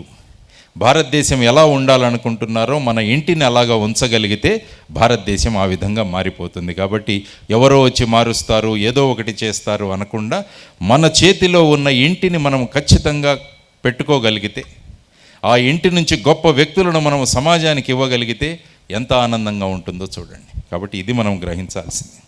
అందువల్ల శంగదీమణి శతకం అని ఒకటి ఉంటుంది, మీరు ఎప్పుడైనా చదవండి. అందులో ఆ శంగదీమణి శతకంలో ఆయన ఏం చెప్తాడంటే, వాసన లేని పువ్వు, బుధవర్గము లేని పురము, భక్తి విశ్వాసము లేని భార్య, గుణవంతుడు కాని కుమారుడు, సదభ్యాసము లేని విద్య, పరిహాసము లేని శుభప్రసంగము, గ్రాసము లేని కొలువు, కొరగానివి కదయ్యా సింగమణి అని అంటాడు ఆయన. అంటే పనికిరాని వస్తువులు ఏంటి అన్నది నిర్ణయించాడు. ఒకటి, ఇవన్నీ చెప్పినవన్నీ కూడా పనికిరాని వస్తువులు అన్నమాట. అందువల్ల ఇటువంటి వాటితో సమాజం దుఃఖపడుతుంది. కాబట్టి సమాజం ఆనందంగా ఉండాలంటే ఈ పనికిరానివి ఏవైతే ఉన్నాయో వాటన్నిటిని మనం తీసివేయగలిగితే అప్పుడు మంచి సమాజం అవుతుంది, ఒక మంచి ఇల్లు నిర్మాణం అవుతుంది. ఇవన్నీ కూడా మన దగ్గర రాసిపెట్టున్నాయి. మన గ్రంథాలలో ఎన్ని విషయాలు ఉన్నాయంటే అన్ని విషయాలు ఉన్నాయి. భారతదేశంలో ఉన్నంత గ్రంథ సంపద ఇంకెక్కడా లేదు. ఎందుకంటే భక్తియార్ ఖిల్జీ అని ఒక దుర్మార్గుడు భారతదేశానికి వచ్చి నలంద విశ్వవిద్యాలయంలో ఉన్న లైబ్రరీని మంట పెడితే అది 3 నెలలు కాలిందట. అంటే అటువంటి సంపద భారతదేశం దగ్గర ఉంది. డాక్టర్ బాబాసాహెబ్ అంబేద్కర్ ఆయన ఇంగ్లాండ్లో చదువుకుంటూ అక్కడ మొదటి ప్రపంచ యుద్ధం జరిగితే ఆయన అక్కడి నుంచి ఇక్కడికి రావడానికి ఒక పడవ ఎక్కాడు. కానీ మధ్యలో తెలిసింది ఏంటంటే వాళ్ళ బంధువులకి ఆ పడవ మునిగిపోయింది అని తెలిసింది. కానీ యాక్చువల్గా నిజానికి అంబేద్కర్ వేరొక పడవలో ఎక్కి ఉన్నాడు. ఆయన తిరిగి వచ్చాడు. అందరూ బంధువులంతా చాలా ఆనందించారు. కానీ ఆయన చాలా దుఃఖపడ్డాడు. ఎందుకు దుఃఖపడ్డాడంటే, నేను నా స్టైపెండ్తో కొనుక్కున్న పుస్తకాలన్నీ కూడా ఆ పడవలో ఉండిపోయాయి, ఆ పడవ మునిగిపోయింది అని బాధపెట్టాడు. అటువంటిది మన సాహిత్యం. మన భారతదేశంలో అటువంటి అద్భుతమైన సాహిత్యం ఉంది, కానీ ఆ సాహిత్యాన్ని మనం పక్కన పెడుతున్నాం. అందువల్ల నేను మీకు చేస్తున్న ఇంకొక విన్నపం ఏంటంటే, ఎక్కువ సాహిత్యాన్ని మనం తీసుకోండి, టీవీలు వదిలేయండి. టీవీల మీద అతుక్కుపోతున్నాం మనం. ఒక 15 మంది ఒక ఇంటిలో కూర్చొని అనవసరమైన చర్చలు చేస్తూ విచిత్ర విన్యాసాలు చేస్తూ చూస్తుంటే మనం రోజు 2 గంటలు చూస్తున్నాం. ఆ బిగ్ బాస్ అన్న ఒక అధ్వానమైన కార్యక్రమం వచ్చింది టీవీలో. అందరూ చూస్తున్నారు. మళ్ళీ బయటకు వచ్చి అందరూ చాలా చెత్త ప్రోగ్రాం అంటారు, కానీ అడిగితే ప్రతి ఒక్కరూ చూస్తున్నారు దాన్ని. అటువంటి ప్రోగ్రాం వల్ల ఏదైనా ఉపయోగమా? మనం చూడడంతో పాటు మన పిల్లలతో పాటు కూడా చూస్తున్నాం. ఏం నేర్చుకుంటారు? ఏం సంస్కారం నేర్చుకుంటారు వాళ్ళు చూసి? దీన్ని సంస్కారం నేర్పించాల్సిన బాధ్యత మనది. దాన్ని సాహిత్యంతో మనం చేయవచ్చు అన్నది మీరు. అందువల్ల మనం వయసులో ఉన్నప్పుడు మనం చేయాల్సిన పని ఖచ్చితంగా చేయాలి ఇంట్లో. ఈరోజు చూడండి, సరాసరి ఇక్కడ వచ్చిన వాళ్ళందరూ కూడా మనం యావరేజ్ ఏజ్, నేను 57 సంవత్సరాలు, మిగతా వాళ్ళ ఏజ్, ఇదంతా కలిపితే మనం సుమారుగా ఓ 50 years యావరేజ్ ఏజ్ వస్తుంది మనకి. ఇక్కడ ఈ సత్సంగములో సరాసరి వయస్సు 50 సంవత్సరాలు. అందువల్ల ఎప్పుడైనా ఇటువంటి సత్సంగాలకు వెళుతున్నప్పుడు మీ పిల్లలతో రండి. మీరు ఏవైనా మంచి పనులు చేస్తున్నప్పుడు మీ పిల్లల్ని వెంట తీసుకెళ్ళండి. అప్పుడు ఏమవుతుందంటే వాళ్ళు నేర్చుకుంటారు. అందువల్ల మనం ఒక స్టేజ్కి వచ్చిన తర్వాత పెద్దగా కాంట్రిబ్యూట్ చేయలేం. అందువల్ల మన పిల్లలు అన్నది వాళ్ళు మన ఆస్తులు. పిల్లలకు ఆస్తులు సంపాదించడం గొప్ప కాదు, పిల్లల్నే ఆస్తులుగా తయారు చేయడం మీ గొప్పతనం అవుతుంది అన్నది మీరు నేర్చుకోండి. వాళ్లకు అసెట్స్ తయారు చేయడం కాదు, వాళ్ళకు అసెట్స్ తయారు చేసి ఇవ్వడం కాదు, వాళ్ళను అసెట్గా మీరు తయారు చేయాలి. వాళ్ళను గొప్పవాళ్ళుగా తయారు చేస్తే వాళ్ళు బ్రహ్మాండంగా ముందుకు వెళ్ళగలరు. కాబట్టి ఈ విషయాలన్నీ కూడా మనం నేర్చుకోగలగాలన్నమాట.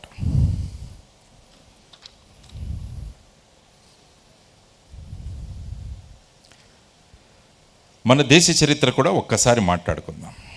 ఎందుకంటే మన దేశం మీద ఎంతోమంది దండయాత్రలు చేశారు, ఎంతోమంది బయటి వాళ్ళు వచ్చి మన రాజ్యమేలారు. కానీ వాళ్ళు ఎప్పుడైతే మన ధర్మాన్ని ముట్టుకున్నారో అప్పుడు ప్రజలు తిరగబడ్డారన్నది కూడా మన చరిత్రలో తెలియజేయాల్సిన అంశం. ఔరంగజేబు శృతి మించిన ధార్మిక విషయాల్లో జోక్యం కల్పించుకున్నాడు. ఎప్పుడైతే అనేక మంది సామాన్యులందరి కలిసి మా ఇంటి నుంచి ఒక్కొక్క సైనికుడిని తయారు చేస్తామని ఖాల్సా అన్న మూమెంట్ తయారైంది. మీకు చూసుకుంటే పంజాబ్లో గురు గోబింద్ సింగ్ జీవిత చరిత్ర చదివితే వాళ్ళందరూ కూడా ఎప్పుడైతే మా ధర్మాన్ని ముట్టుకుంటారో మేమందరం కూడా తిరుగుబాటు చేస్తామన్నది భారతదేశం గురించి. 1857 సంవత్సరంలో కూడా ప్రజలలో ఉద్యమం రావడానికి ప్రధానమైన కారణం ఏంటంటే బ్రిటిష్ వాళ్ళు ధర్మం మీద, ప్రజల విశ్వాసం మీద చూపిన ప్రభావం వల్ల తిరుగుబాటు జరిగింది. ఈ తిరుగుబాటు వల్ల ప్రజలందరూ ఏకం కాగలిగారు. అందువల్ల ఈ విధంగా, అందుకనే అన్నాను, ఎప్పుడైతే ధర్మానికి గ్లాని ఏర్పడుతుందో అప్పుడు ఎవరో ఒక మహానుభావుడు పైకి వస్తాడు అని చెప్పేసి. కాబట్టి ఆ విధంగా ధర్మానికి గ్లాని కరగకుండా చూడాల్సిన బాధ్యత మనందరి మీద ఉంటుందని నేను మీకు తెలియజేసుకుంటున్నాను. ఆ తర్వాత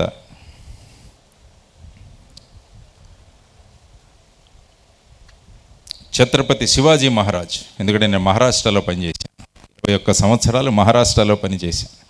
ఆ మహారాష్ట్రలో పనిచేస్తున్నప్పుడు ఛత్రపతి శివాజీ గురించి ఒక్కొక్క కథ చదువుతుంటే ఒళ్ళు గగురు పొడుస్తుంది.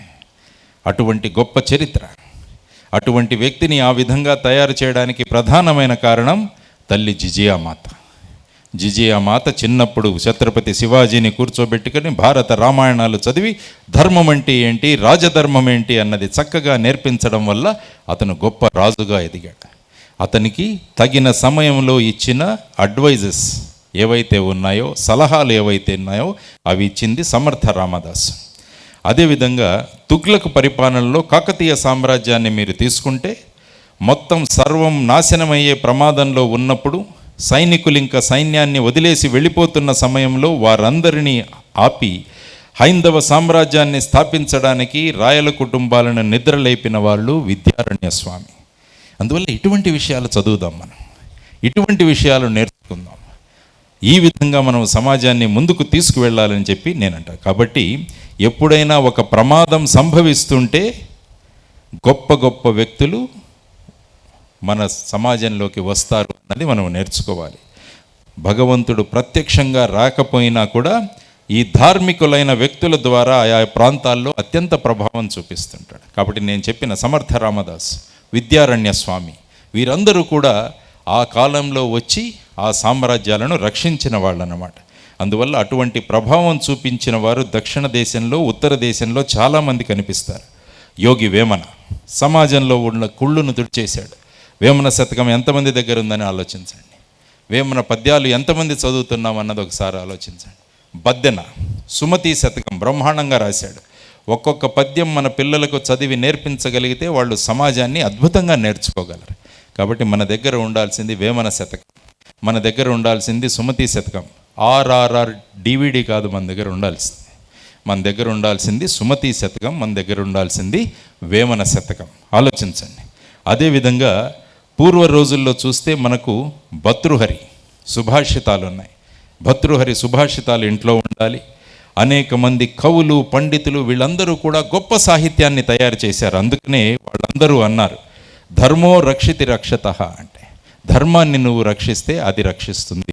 మనము ధర్మాన్ని రక్షించకుంటే ధర్మం మనల్ని రక్షించదు. అందువల్ల మనం చేయాల్సిన ధర్మం ఖచ్చితంగా మనం నిర్వర్తిస్తే ఆ ధర్మం మనల్ని రక్షిస్తుంది. కాబట్టి నేను చెప్పిన మళ్ళా 4 విషయాలు: వ్యక్తి ధర్మం, వృత్తి ధర్మం, సామూహిక ధర్మం, సామాజిక ధర్మం. ఈ 4 ధర్మాల్ని మనం చక్కగా పాటించగలిగితే ఖచ్చితంగా ఆ ధర్మం మనల్ని కాపాడుతుంది అని మనం నేర్చుకోవాల్సిన అంశం. భారతదేశం యొక్క గొప్పతనం కూడా మనం తెలుసుకోవాలి ఈ సందర్భంలో. ఏంటంటే నిరంతరము మనము మహోత్కృష్టమైన పరమాత్మ కోసం వెతుకుతుంటాం. భగవంతుడెక్కడా అని వెతుకుతుంటాం. ఇందాక ఐ థింక్ ప్రదీప్ గారు కూడా మాట్లాడారు, భగవంతుడెక్కడ, నమ్మకము, విశ్వాసము, ఈ రెండింటి మధ్య తేడా ఏంటి, దానికి చక్కగా ఆయన చెప్పారు. కాబట్టి మనం ఎప్పుడు కూడా భగవంతుడు ఎక్కడ ఉన్నాడు అని వెతుకుతూ ఉంటాడనమాట. కానీ భగవంతుడు మనలోనే ఉన్నాడని చెప్పేసి మనం మర్చిపోతుంటాం. కాబట్టి భగవంతుడి కోసం ఎక్కడా వెతకాల్సిన అవసరం లేదు. ప్రతి వ్యక్తిలోనూ భగవంతుడు ఉన్నాడు. దేహమేరా దేవాలయం అని కూడా రాశారు. అందువల్ల మన శరీరంలో భగవంతుడు ఉన్నాడు అని చెప్పి మనకు ఆ అనుభూతి కలిగితే మనం అందరము చక్కగా ఉంటాం. ఆఫీసులకు వెళితే లంచాలు అడుగుతారు. లంచాలకు ప్రధానమైన కారణం ఏంటంటే ఈ ఆధ్యాత్మికత లేకపోవడం. సపోజ్ వచ్చిన వ్యక్తిలో భగవంతుడు ఉన్నాడు అంటే భగవంతుడిని లంచం అడుగుతారా ఎవరైనా? అడగరు. అందువల్ల ప్రతి వ్యక్తిలో కూడా భగవంతుడు ఉన్నాడన్న కాన్సెప్ట్ మనం చేయగలిగితే మన దగ్గర నుంచి ఎప్పుడూ తప్పు జరగదు. అందువల్ల మనం మన పిల్లలకు నేర్పించాల్సింది ఈ స్పిరిచువాలిటీ నేర్పించాలి, ఈ ఆధ్యాత్మికత మనం నేర్పించాలి. ప్రతి ఒక్కరిలో భగవంతుడు ఉన్నాడు అన్న కాన్సెప్ట్ మనం తీసుకురాగలిగితే బ్రహ్మాండంగా మనం జీవించగలం. ఎందుకంటే భగవంతుణ్ణి మనం ఎప్పుడూ కూడా తిట్టం, భగవంతుడిని ఎప్పుడూ దూషించం, భగవంతుడిని చక్కగా చూసుకుంటాం. ఎప్పుడైతే సమాజం ఆ విధంగా చక్కగా ఒకరిని ఒకరు చూసుకుంటుందో, ఒక సమాజం అంతా కలిసి నిలబడుతుందో అప్పుడు గొప్ప దేశం తయారవుతుంది. ఒక చిన్న ఉదాహరణ నేను ఎప్పుడు చెబుతుంటాను. ఒక స్కూల్లో ఒక మాస్టారు భారతదేశ పటాన్ని 29 ముక్కలుగా చేసి 2 పిల్లవాళ్ళని పిలిచి ఇది కలపండి అని ఇచ్చాడట. ఒక పిల్లవాడు 10 నిమిషాల్లో భారతదేశాన్ని కలిపేశాడు. ఇంకొక పిల్లవాడికి 2 గంటల సమయం పట్టిందట. అప్పుడు ఆశ్చర్యపోయింది ఆ మాస్టర్, అరే 10 నిమిషాల్లో ఈ 29 ముక్కల్ని ఎలా కలిపి చూపించగలిగావంటే ఆ పిల్లవాడు ఏమంటాడంటే, ఈ భారతదేశ పటం వెనకాల 2 మనుషుల బొమ్మలు ఉన్నాయి, నేను ఆ 2 మనుషుల్ని కలిపాను, తిప్పుగానే భారతదేశం కలిసి కనపడింది అని చెప్పేసి ఆ పిల్లవాడు చెబుతాడనమాట. అంటే మనుషుల్ని కలపాలి, మనుషుల్ని కలిపితే దేశం కలుస్తుంది అన్నది మనం నేర్చుకోవాలి. మనం అనేక కారణాల వల్ల విడిపోయి ఉన్నాం. మనం మతం అంటాం, కులం అంటాం, కులంలో మళ్ళా సబ్ క్యాస్ట్ అంటాము. ఈ రకంగా ధనికులు, పేదలు, ఈ విధంగా అనేక భావాలతో మనమంతా విడిపోయి ఉన్నాం. కాబట్టి మనకున్న ఇంకొక ముఖ్యమైన కర్తవ్యం ఏంటంటే మనుషులందరినీ కలపడం. మనుషుల్ని ఎప్పుడైతే కలుగుతామో అదే స్పిరిచువాలిటీ, అదే ఆధ్యాత్మికత అన్నది మళ్ళా మరొకసారి గమనించాల్సిన ప్రధానమైన అంశం అన్నమాట. ఎందుకంటే మనం భగవంతుడి కోసం ప్రతి చోట వెతుక్కుంటాం. చెట్లలో వెతుకుతాం, గుట్టల్లో వెతుకుతాం, నీటిలో వెతుకుతాం. ఎక్కడ కనిపిస్తే అక్కడ కదిలే వస్తువులు, కదలని వస్తువులు అన్నిటిలో కూడా మనం భగవంతుడిని వెతుకుతూ ఉంటాం అన్నమాట. అందుకనే ఈ దేశంలో రాళ్ళు, కొండలు, చెట్లు, మనుషులు అన్నీ కూడా పూజింపబడతాయి. అందువల్ల ఆ ధర్మం మన దగ్గర ఉంది. కానీ ముఖ్యంగా మనం గమనించాల్సిన అంశం ఏంటంటే మనిషిలో కూడా దేవుడు ఉన్నాడు అన్నది గమనించగలిగితే బ్రహ్మాండమైన జీవితాలు మనం అందరము చక్కగా జీవించగలం అన్నది మీ అందరికీ తెలియజేస్తున్న ఇంకొక అంశం అన్నమాట. దేశం దేని ద్వారా బ్రతుకుతుంది అన్నది కూడా ఒక విషయం మనం చర్చిద్దాం. చాలామంది ఏమంటారంటే దేశం ఆహారం ద్వారా బతుకుతుంది అంటారు. అంటే మనుషులు కేవలం ఆహారం ద్వారా బతుకుతారంటారు. కానీ నా ఉద్దేశంలో కేవలం ఆహారం ద్వారానే కాదు, ధర్మం కోసం ధర్మంతో బ్రతుకుతున్నది ఈ దేశం, మన భారతదేశం. అందుకనే మొదటే చెప్పాను, భారతదేశం ఐడెంటిటీ కార్డ్ ఏంటి అంటే స్పిరిచువాలిటీ. మిగతా దేశాలన్నీ కూడా ఆహారంతో బతుకుతున్నాయి, కానీ ఈ దేశం ఆహారంతో పాటు ధర్మంతో కూడా బతుకుతుంది అన్నది భారతదేశం అన్నమాట. కాబట్టి ఈ ధర్మాన్ని చక్కగా పాటించాల్సిన బాధ్యత మనందరి మీద అన్నది మనం ఒకసారి గుర్తించగలిగితే ఎంతో చక్కగా ఉంటుందని నేను మీకు తెలియజేస్తున్నాను. అందువల్ల ఈ దేశంలో ధార్మిక తత్వం, ఆధ్యాత్మికత అన్నదాన్ని ఎప్పుడూ మనం పక్కకు వెళ్లకుండా చూసుకోవాల్సిన బాధ్యత మన మీద ఉంది. గుళ్ళకు వెళ్ళాం, నమస్కరించాం, అయిపోయింది అనుకోకూడదు మనం. అది మీకు భగవంతుడి మీద ఉన్న భక్తిని ప్రదర్శించే మార్గం అది. కానీ మనందరికీ కావాల్సింది ఆధ్యాత్మికత. అంటే ఎదుటి వ్యక్తిలో ఉన్న భగవంతుని దర్శనం చేసుకోవడం, ఆ భగవంతుణ్ణి మిగతా భగవంతులందరినీ ఎలా కలపాలి అన్నది కనుక మనం చేసుకోగలిగితే ఈ విధమైన సత్సంగాల ద్వారా అద్భుతమైన ప్రయోగాలు మనం చేసుకోవచ్చు. అందుకనే శంకరాచార్యుల వారు అనేక విషయాలు మనకు చెప్పారు. ఆయన ఏమంటారంటే, సత్సంగత్యే నిస్సంగత్వం, నిస్సంగత్వే నిర్మోహత్వం, నిర్మోహత్వే నిశ్చలతత్వం, నిశ్చలతత్వే జీవనముక్తి అని ఆయన మోహముగ్ధర అనే పుస్తకంలో రాశాడు. మోహముగ్ధర అంటే, ముగ్ధర అంటే ఏంటంటే రోల్, అంటే మోహాన్నంతా రోల్లో వేసి ఆయన దంచేశాడు. అదే ఈ మోహముగ్ధరలో ఆయన రాసిన విషయం. ఇది శివానంద లహరిలో కూడా ఉంటుంది. అందువల్ల సత్సంగత్వే నిస్సంగత్వం, నిస్సంగత్వే నిర్మోహత్వం, నిర్మోహత్వే నిశ్చలతత్వం, నిశ్చలతత్వే జీవనముక్తి. అంటే మనకు జీవనముక్తి కావాలంటే కావాల్సింది మనకు సత్సంగం అన్నది చాలా ముఖ్యమైన విషయం. కాబట్టి ఈరోజు డాక్టర్ ప్రతాప్ గారికి మరి ఒకసారి నేను అభినందనలు తెలియజేస్తున్నాను. ఇంత అద్భుతమైన సత్సంగాన్ని ఏర్పాటు చేసినాడు. ఎందుకంటే ఎప్పుడైతే సత్సంగం ఏర్పాటు చేస్తామో అనేక మంది వ్యక్తులు మనం వస్తాం, అనేక వ్యక్తులను చూసి నేర్చుకుంటాం. నేర్చుకుని ఈ డిటాచ్మెంట్ అన్నది మనం నేర్చుకుంటాం.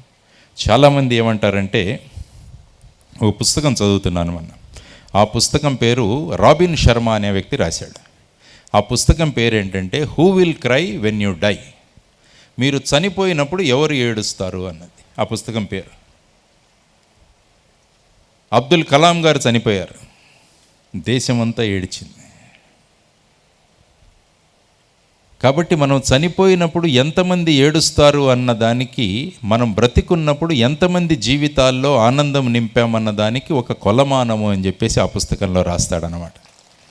అందువల్ల సాధారణంగా మనం వెళ్ళిపోయినప్పుడు బంధువులు కూడా కొద్దిసేపు ఏడుస్తారు. ఆ తర్వాత మళ్ళీ 12వ రోజు 13వ రోజు కార్యక్రమం అయిపోతుంది, ఇంకంతే మళ్ళీ మామూలుగా ఉంటారు, ఫోటో పెట్టేస్తారు, దండేస్తారు, అయిపోయింది.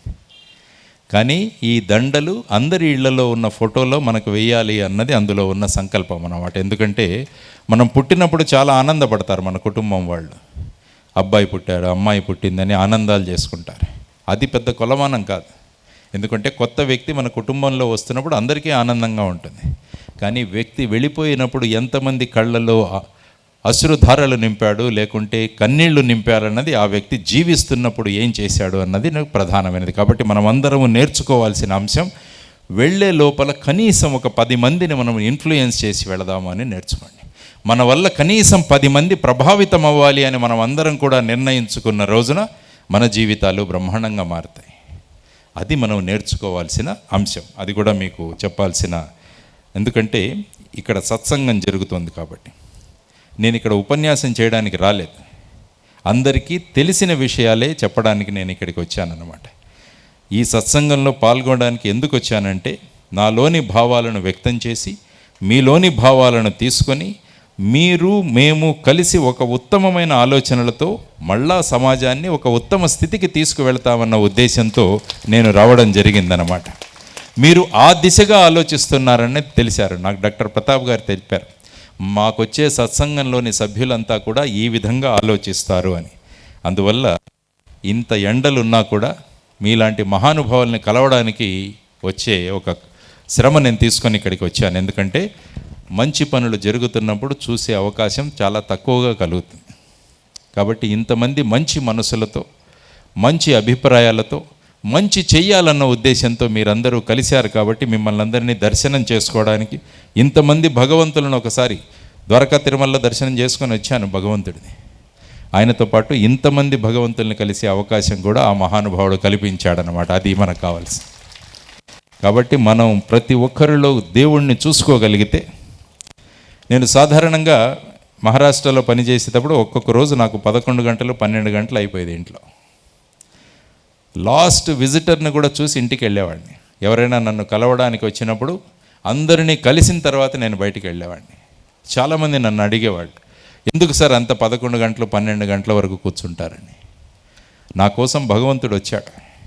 ఆ భగవంతుడిని కలవకుండా నేను వెళ్ళిపోతే నా ధర్మం నేను చేసినట్టు కాదు అని చెప్పేసి. ఎందుకంటే ఏమో భగవంతుడే వస్తుంటాడు. ఎందుకంటే ప్రతి మనిషిలో భగవంతుడిని చూడాలన్న సంకల్పన మనలో ఉంటే మన విధులు ఖచ్చితంగా చక్కగా మనం చేస్తామన్నది నేర్చుకోవాల్సిన ప్రధానమైన అంశం. అది నేను ఈ ఆధ్యాత్మికత ద్వారా తెలుసుకున్న విషయం.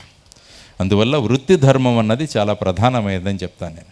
అందరూ వృత్తులు ఖచ్చితంగా చేయగలిగితే, వృత్తి ధర్మాన్ని చక్కగా చేయగలిగితే అద్భుతమైన ప్రపంచాన్ని మనమందరం కూడా కలిసి నిర్మించగలము. అందువల్ల మరి ఒకసారి నేను మీరు చేస్తున్న విన్నపం ఏంటంటే, మహానుభావుల చరిత్రలు, జీవిత చరిత్రలు పిల్లలకు నేర్పించండి. బయోగ్రఫీస్, ఆటోబయోగ్రఫీస్ ఇవి చాలా ముఖ్యం. అందువల్ల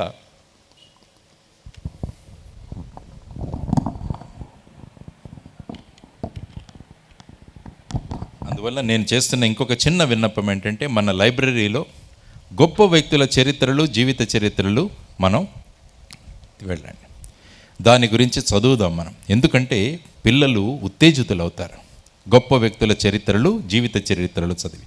అందువల్ల ఆ మహానుభావుల చరిత్రలు కూడా వారు చదివేటట్టు కనుక మనం చేయగలిగితే ఎంతో గొప్పగా ఉంటుంది. ఇంకొక చిన్న కథ చెప్పి నేను ముగిస్తాను. ఆ కథ పేరు దుందుమారుడి కథ. మహాభారతంలో ఉంది ఇది, దుందుమారుడి కథ. ఒక రాజు ఉంటాడు ఒక దేశంలో. ఆ రాజు కొడుకు పేరు దుందుమారుడు. వాడు ఒకరోజు వేటకెళ్తాడు. వేటాడుతుంటే ఆ పొదల వెనకాల ఏదో చిన్నగా చప్పుడు కనిపిస్తుంది. దాంతో ఆ పిల్లవాడు ఏమనుకుంటాడంటే ఏదో ఒక జంతువు అక్కడ దాగి ఉంది అని చెప్పేసి తన బాణాన్ని తీసుకొని దాని మీద ప్రయోగిస్తాడు. కానీ ఆ బాణం వెళ్ళి ఒక స్టూడెంట్, విద్యార్థికి తగులుతుంది. అక్కడ ఆ పరిసర ప్రాంతంలో ఒక గురుకులం ఉంటుంది. ఆ గురుకులంలో ఈ పిల్లవాడు చదువుకుంటూ ఉంటాడు. ఆ పిల్లవాడికి ఈ బాణం తగిలి ఆ పిల్లవాడు పడిపోతాడు. అక్కడ దుందుమారుడు చూసి ఈ పిల్లవాడు చనిపోయాడు అనుకుంటాడు. అనుకొని వెంటనే భయపడి తండ్రి దగ్గరికి వెళతాడు, తల్లి దగ్గరికి వెళతారు. ఈరోజు నేను వేసిన బాణం వల్ల ఒక పిల్లవాడు చనిపోయాడు అని చెప్పేసి చెప్తే అప్పుడు రాజు, రాణి ఈ పిల్లవాడిని తీసుకొని వస్తారు. అక్కడికి వచ్చి చూస్తే ఆ పొద దగ్గర ఆ మనిషి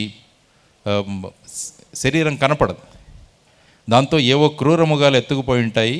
కానీ వాళ్ళు ఏమనుకుంటారంటే ఆ పిల్లవాడి వస్త్రధారణ చూస్తే ఆ పిల్లవాడు ఇక్కడ పరిసరాల్లో ఉన్న గురుకులంలో చదువుతున్నాడు అనిపించింది. అక్కడ కనుక్కుంటే అక్కడ ఒక గురుకులం ఉంటుంది.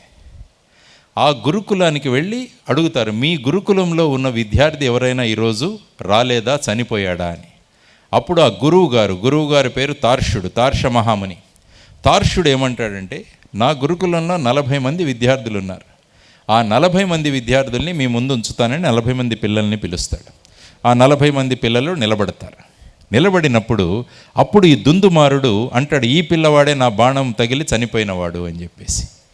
అప్పుడు అడుగుతాడు ఎవరు, రాజు, మా పిల్లవాడు బాణం వేస్తే చనిపోయాడని చెబుతున్నాడు, కానీ ఈ పిల్లవాడు చక్కగా ఉన్నాడు అంటే అప్పుడు ఆ తార్ష మహాముని ఏమంటాడంటే, ఈరోజు ఉదయం మీ అబ్బాయి బాణం వేయడం నిజమే, ఆ బాణం మా విద్యార్థికి తగిలింది కూడా నిజమే, ఆ పిల్లవాడు అక్కడ పడిపోవడం కూడా నిజమే.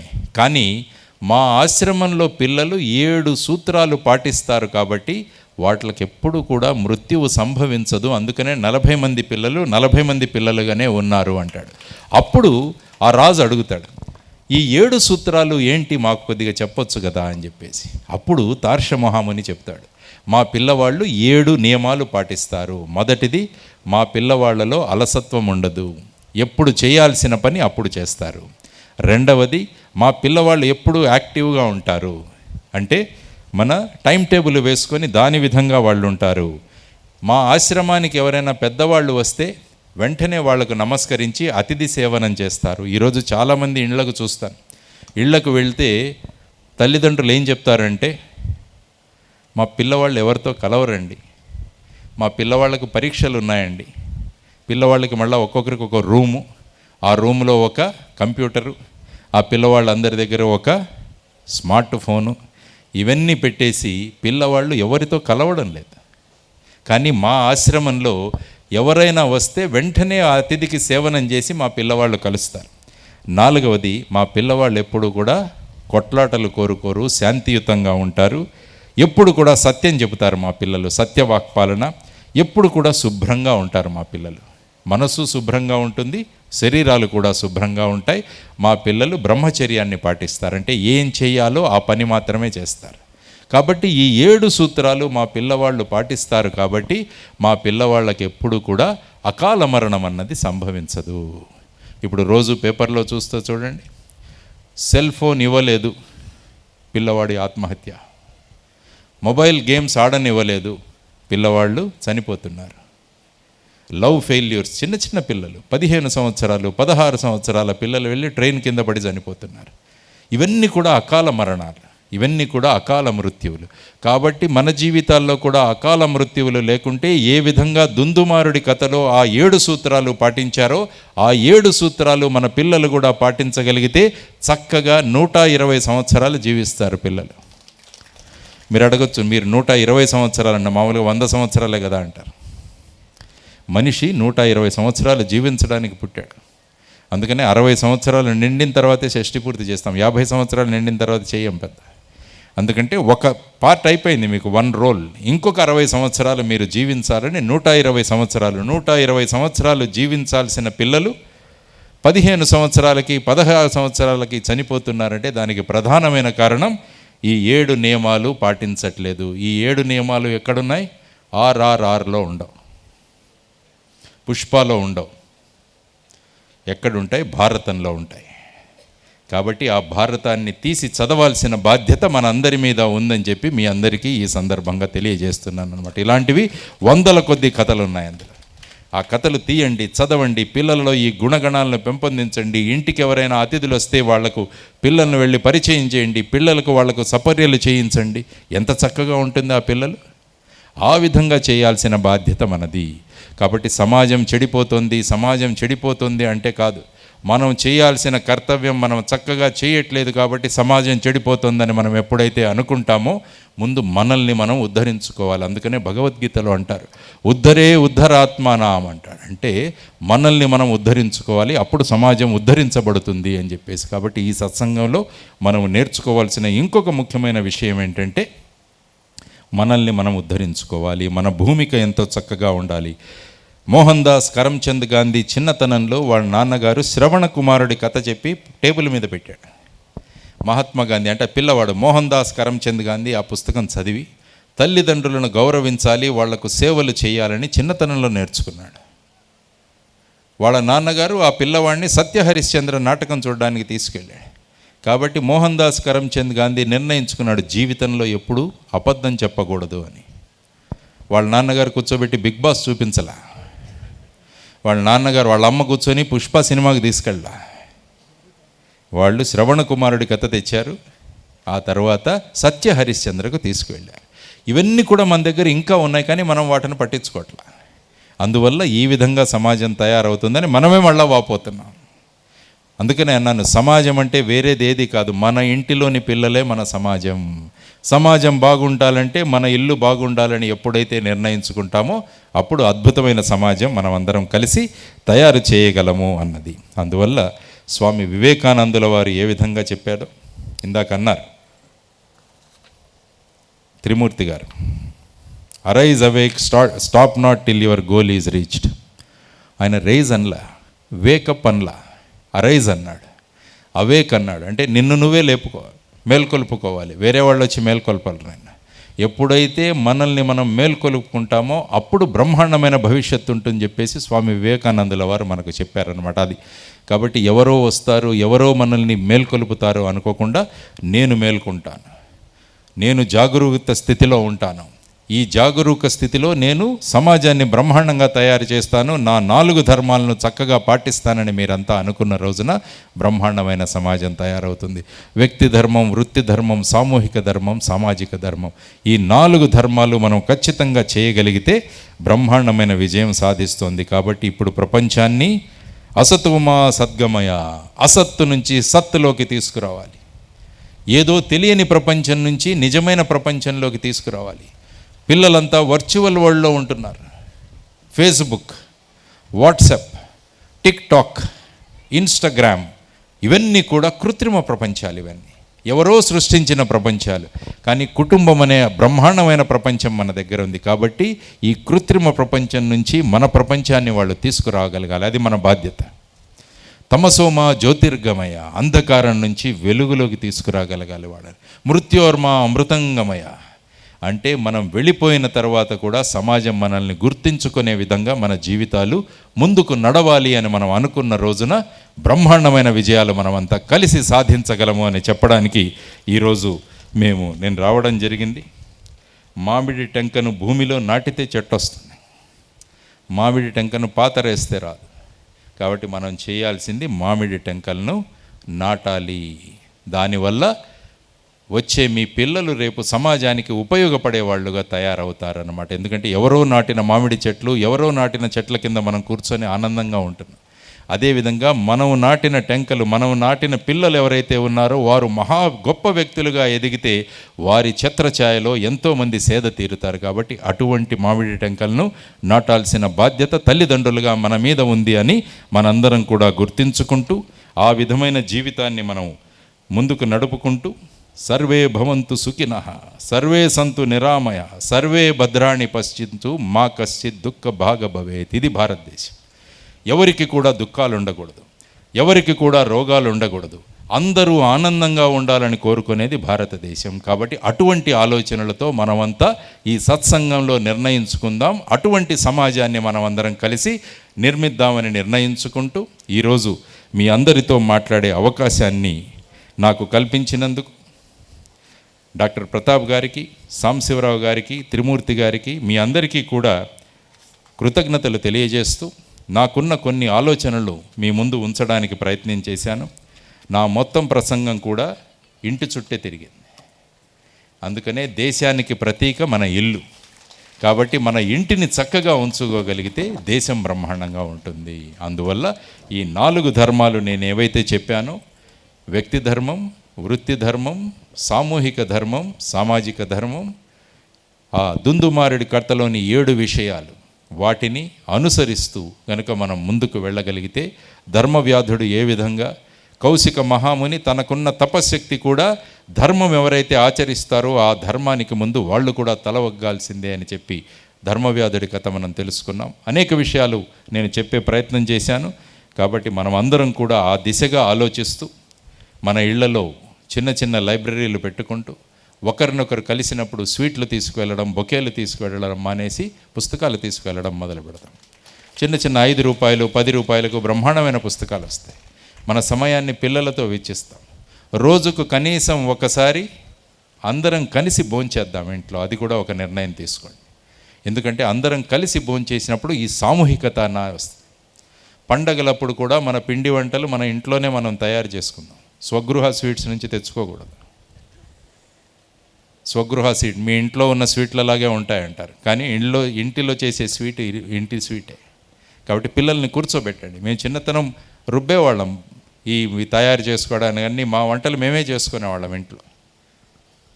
కాబట్టి మన పిల్లలుకి ఆస్తులు ఇవ్వడం కాదు, పిల్లల్ని ఆస్తులుగా మీరు మార్చాలి. వాళ్ళను చూసి దేశం గర్వపడాలి అన్నది మనం అందరం కూడా ఆలోచించుకుంటే, అమ్మ మీరు టిఫిన్లలో మటుకు ఇంకొక ఇడ్లీ పెట్టండి, ఎక్స్ట్రా పెట్టి పిల్లవాళ్ళకి ఇవ్వమని చెప్పండి. అప్పుడు వాళ్ళలో దాతృత్వ గుణం వస్తుంది. మంచి పనులు చేసేటప్పుడు మీ పిల్లల్ని మీ వెంట తీసుకువెళుతూ ఉండండి. సత్సంగాలు జరుగుతున్నప్పుడు మీతో పాటు తీసుకువెళ్ళండి. మీరు ఏదైనా మంచి సోషల్ వర్క్ చేస్తున్నప్పుడు మీతో పాటు తీసుకువెళ్ళండి. వాళ్ళ పుట్టినరోజులప్పుడు ఎక్కడైనా ఒక ప్రదేశానికి తీసుకువెళ్ళండి. అనాథ శరణాలయానికి తీసుకువెళ్ళండి, ఆర్ఫనేజెస్కి తీసుకువెళ్ళండి. వాళ్ళు పార్టీలు చేసుకుంటారు, ఇట్ ఈజ్ ఓకే. కానీ మనకన్నా ఇంకా సమాజంలో ఇటువంటి వాళ్ళు ఉన్నారన్న భావన వాళ్ళలో కలిగితే వాళ్ళు గొప్ప వ్యక్తులుగా తయారవుతారు. వాళ్ళ దగ్గర ఉన్నది ఇస్తారు. 18 ఏళ్ళు నిండిన మీ పిల్లలందరూ కూడా సంవత్సరానికి కనీసం ఒక్కసారైనా రక్తదానం చేసేటట్టు మీరందరూ చూడండి. 18 సంవత్సరాలు నిండిన మీ పిల్లలు, మనం కూడా 60-65 సంవత్సరాల వరకు చక్కగా మనం రక్తదానం చేయొచ్చు. 60 సార్లు నేను రక్తదానం చేశాను ఇప్పటి వరకు అని గర్వంగా చెప్తాను. ఎందుకంటే మా అమ్మ నాన్నలు నన్ను ప్రోత్సహించారు ఆ విధంగా. నీ దగ్గర ఉంది ఈ రక్తం ఇంకోరి శరీరాల్లో ప్రవహిస్తోందన్న భావన నీలో కలిగితే అంత గొప్ప భావన ఇంకేది ఉండదని వాళ్ళు నాకు చెప్పడం వల్ల సంవత్సరానికి 2-3 సార్లు కూడా బ్లడ్ డొనేషన్ చేసిన సందర్భాలు ఉన్నాయన్నమాట. అప్పుడు ఏమవుతుందంటే ఇది ఇతరుల కోసం అన్నది చిన్నతనం నుంచే గనక మీరు ఆ బీజాలను, ఆ మామిడి టెంకలను నాటగలిగితే అవి మహావృక్షాలుగా మారతాయని తెలియజేసుకుంటూ మీ అందరికీ శుభం జరగాలి, మీరందరూ ఆనందంగా ఉండాలి, మీ పిల్లల భవిష్యత్తు చక్కగా ఉండాలి, మన ధర్మాన్ని మనం చక్కగా పాటిద్దామని మరొకసారి మీ అందరికీ తెలియజేసుకుంటూ ఈ గొప్ప అవకాశాన్ని ఇచ్చినందుకు మీ అందరికీ కృతజ్ఞతలు వ్యక్తం చేసుకుంటూ సెలవు తీసుకుంటున్నాను. నమస్కారం. జై హింద్. ఆధ్యాత్మిక విషయాలతో పాటు చివరిలో పిల్లలకు సంబంధించి, వైద్యానికి సంబంధించి 2 మాటలు చెప్పారు. దానికి కూడా నేను చాలా చాలా థ్యాంక్స్ చెప్పుకున్నాను. నేను పిల్లల డాక్టర్ని, తర్వాత బ్లడ్ బ్యాంక్ ఫౌండర్ని. నేను 82 సంవత్సరంలో హైదరాబాద్ నుంచి ఆకివీడు వచ్చి ప్రాక్టీస్ పెట్టిన కొత్తలో ఎవరికైనా బ్లడ్ అవసరం వస్తే భీమవరం పరిగెట్టుకెళ్ళి గ్రూపింగ్, క్రాస్ మ్యాచింగ్ చేసుకుని ఒక రిక్షా తొక్కునే అతన్ని ఎప్పుడు వాళ్ళ దగ్గర లిస్ట్ ఉంటుంది బ్లడ్ బ్యాంక్లో. ఆ లిస్టులో పోయిన వారం ఇచ్చినోడు ఎవడు, మొన్న ఇచ్చినోడు ఎవడు, 10 రోజుల కన్నా ముందు ఇచ్చినోడు ఎవడు అని చెప్పి అవన్నీ చూసుకుని ఆ గ్రూప్కి సంబంధించినటువంటి రిక్షావాడిని పిలుచుకొచ్చి ఆ బ్లడ్ ఇచ్చేసేవారు. అంటే బ్లడ్ అమ్ముకునేవాడు ఉండేవాడు, బ్లడ్ కొనుక్కునేవాడు ఉండేవాడు. ప్రాణప్రదాతగా ఉండాల్సినటువంటి మానవ సమాజం బ్లడ్ విషయంకి వచ్చేసరికి భయభ్రాంతులతో ఉండేటువంటి పరిస్థితిని నేను కళ్ళారా చూసిన తర్వాత మొట్టమొదటిసారిగా ఇది వాలంటరీగా జరగాలని చెప్పి ఆకివీడు గ్రామంలో Lions voluntary blood donor association ఏర్పాటు చేయటం.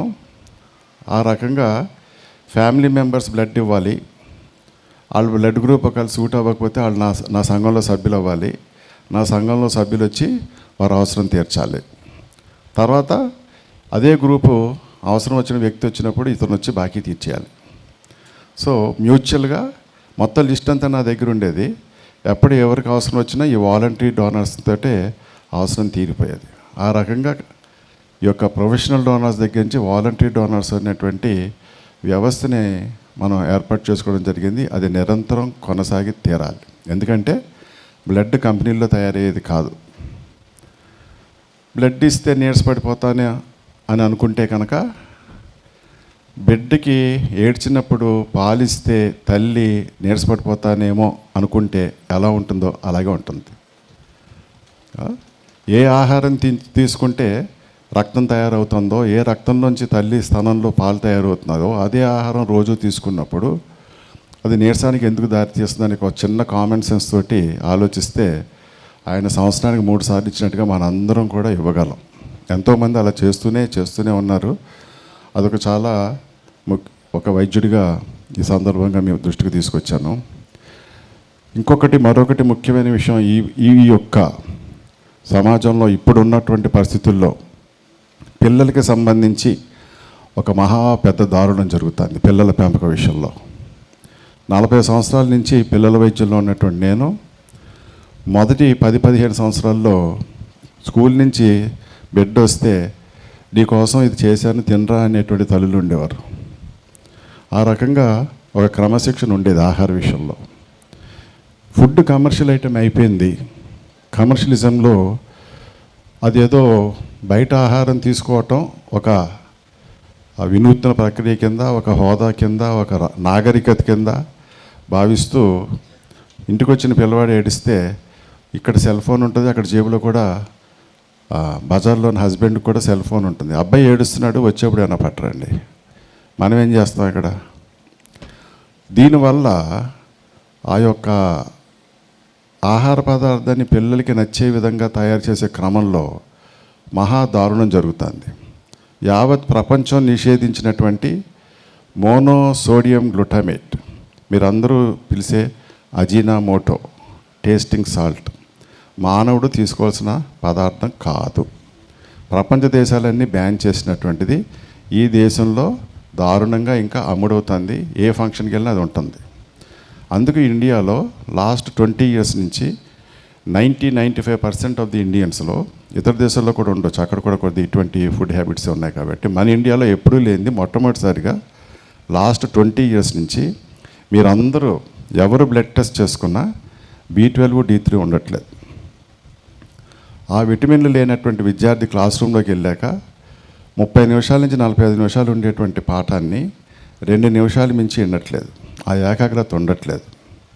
ఆటిజం అని, attention deficit hyper active disorder అని ఒక కొత్త జబ్బు పిల్లల్లో ప్రవేశించింది. మన అందరం చాలా ప్రమాదకరమైన వ్యాధి క్యాన్సర్ అనుకుంటున్నాం. ఆ క్యాన్సర్ వచ్చిన వ్యక్తి మాత్రమే చస్తాడు. ఈ attention deficit hyper active disorder అనే పిల్లవాడు ఇంట్లో ఉంటే ఆ కుటుంబమే కాదు, ఆ తల్లిదండ్రులే కాదు, ఆ చుట్టుపక్కలే కాదు, మొత్తం సమాజం అంతా కూడా ఏ క్షణాన్ని ఏమైపోతుందో ఆ విద్యార్థి ఆ యొక్క బిడ్డ పరిస్థితి వల్ల ఆ బిడ్డకే కాకుండా చుట్టుపక్కల వారందరికీ కూడా నష్టదాయకమైనటువంటి వాతావరణం ఏర్పడుతుంది. ఫుడ్కి దీనికి ఉన్న సంబంధం తెలుసుకున్న తర్వాత కూడా కొని ఇవ్వకపోతే, ఆ కురుకురే లేసు బింగో కొని ఇవ్వకపోతే నేలపడి దొల్లేస్తాడు అని చాలా లైట్గా నా ఒక అవుట్ పేషెంట్లో తల్లులు అంటూ ఉంటే, అది నేను ఒక మాట అంటూ ఉంటాను. అంటే నా గదిలో ఉన్న బిడ్డ మీద విపరీతమైన ప్రేమ కొద్దీ, అంటే నీ ఉద్దేశం బిడ్డ ఉంటే పోతే పోతాడు అనేసరికి ఇంత చిన్నదానికి అంత మాట అనేసరి ఏంటండి అంటారు. కానీ నిజంగా అంత మాట అది. ఇంత ఈ చిన్న విషయానికి పిల్లోడు ఏడ్చాడు ఇచ్చాను, ఈ మాత్రం దానికి మీరేమో అటువంటి మాట అన్నారు ఏంటి అంటారు. యాక్చువల్గా అంత దారుణమైన పరిస్థితి ఉంది కాబట్టి నా గదిలోకి వచ్చిన తర్వాత ఆ బిడ్డకి ఎటువంటి పరిస్థితిలోని తల్లి యొక్క అజ్ఞానం వల్ల నష్టం జరగకూడదు కాబట్టి, ఖరాఖండిగా చెప్పాల్సిన విషయం కాబట్టి నిర్మోహమాటంగా ఆ విషయం చెప్పినప్పుడు చాలామంది ఆ విషయాన్ని ఆమోదించకుండానే వెళ్ళిపోవటం జరుగుతుంది. కానీ దాన్ని ఖచ్చితంగా ఆ ఫుడ్ అనే ఐటమ్ ఎప్పుడూ కూడా హోమ్ మేడే ఉండాలి. కానీ కమర్షియల్ ఫుడ్ ఐటమ్ ఇళ్లల్లో ఎటువంటి పరిస్థితులని డిసిప్లిన్ ఉండాల్సిన స్థాయిలో ఉండదు అనేది నేను కళ్ళారా చూశాను. ఆహారానికి ప్రాధాన్యత చాలా ముఖ్యం. ఈ ప్రజారోగ్యానికి సంబంధించి ఈ యొక్క భావాలు కొద్దిగా మీతో పబ్లిక్గా షేర్ చేసుకుంటున్నాను. ప్రజారోగ్యానికి సంబంధించి ప్రభుత్వాలు అవలంబించాల్సిన విషయాల్లోకి నాకున్నటువంటి అభిప్రాయం ఏంటంటే, ఆరోగ్యాన్ని అందించేవారు ఎవరయ్యా అంటే మొట్టమొదటి స్థానం రైతు. రైతు ఒక బస్తా ఎక్కువ పండిస్తే అతను ఆదర్శ రైతు కాదు. విషతుల్యమైనటువంటి పదార్థం 1% కూడా లేకుండా ఏ గింజనైతే ఏ రైతు అయితే అందిస్తాడో అతను ఆదర్శ రైతు. అటువంటి రైతుని ప్రోత్సహించి కంట తడి పెట్టకుండా ఆ రైతుని కాపాడుకోవటం అనేది సమాజంలో మనందరి యొక్క బాధ్యత. మీరు వాటర్ బాటిల్ 2 రూపాయలు 20 రూపాయలు కొంటారు, కొబ్బరి బొండం అటు 15 రూపాయలు అంటే 10 రూపాయలకు బేరం ఆడతారు, చెరుకు రసాన్ని బేరం ఆడతారు. న్యాచురల్గా కష్టపడి పండించిన ఆకుకూరలకి కాయగూరలకి బేరం ఆడతారు.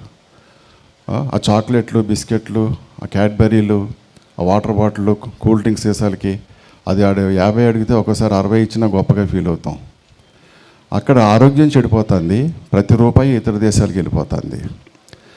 రైతు పండించిన దానికి సరి అయింది పండించుకొని తీసుకుని ఆ ఇచ్చే డబ్బులు రైతుకే ఇస్తే భూమి కండిషన్ బాగుంటుంది, రైతు బాగుంటాడు, మన ఆరోగ్యం బాగుంటుంది. భావి తరాలకి ఇవ్వాల్సినటువంటి ఆరోగ్యకరమైన వాతావరణాన్ని మనం కాపాడుకునే వాళ్ళు అవుతాం. అది కాపాడుకోకపోతే భావి తరాలకి అందాల్సింది ఇప్పుడే మనం స్టీల్ చేసినట్టుగా, మనం దొంగలించినట్టుగా ఆ యొక్క ఎరువులు పురుగు మందులు వేసి పండించి భూసారాన్ని తగ్గించుకుంటే భావితరాలకు కావాల్సింది మనం ఇప్పుడే దొంగలించినట్టుగా భావించాలి.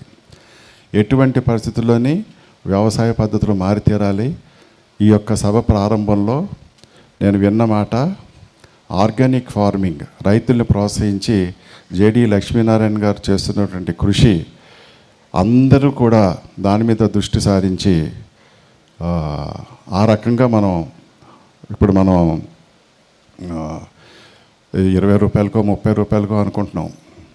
యాక్చువల్గా అలా పండిస్తే ఇవాళ మనకి 70 రూపాయలు 100 రూపాయలు అవ్వచ్చు కేజీ బియ్యం. అలాగే చిరుధాన్యాలు అయితే వర్షాధారంగా పండుతాయి, కాలువలో అవి తవ్వించుకుని వాటి కోసం బోర్డంతా లక్షల కోట్లు ఏం ఖర్చు పెట్టక్కర్లా. కాదరవల్లి గారు విశేషంగా దాంట్లో పనిచేస్తున్నారు. మన మూమెంట్లో కూడా ఆయన వచ్చి ఆయన విషయాలు చెప్పడం జరిగింది.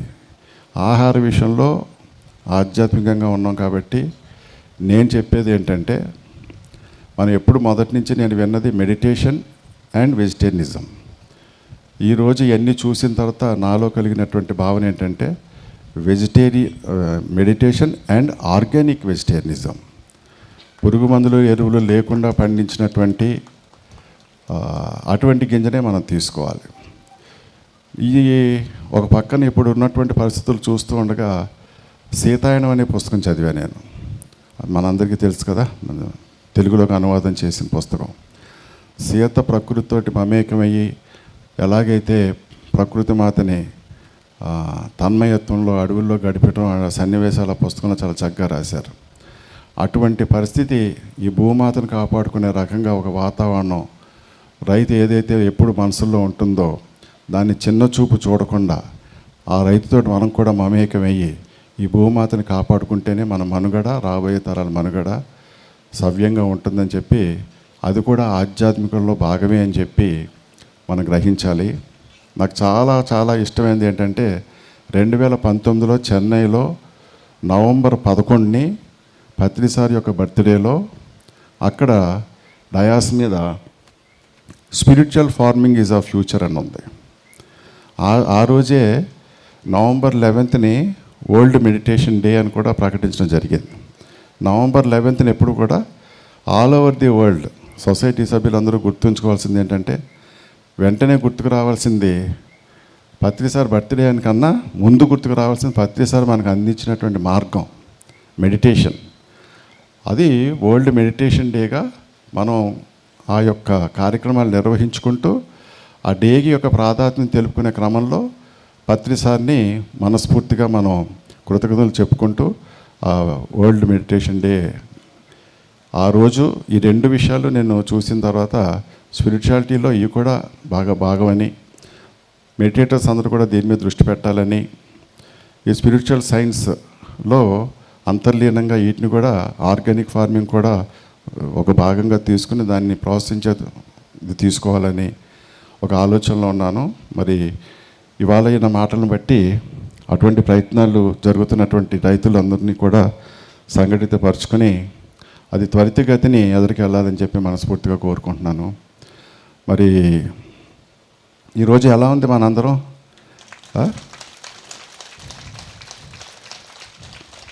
ఇంకా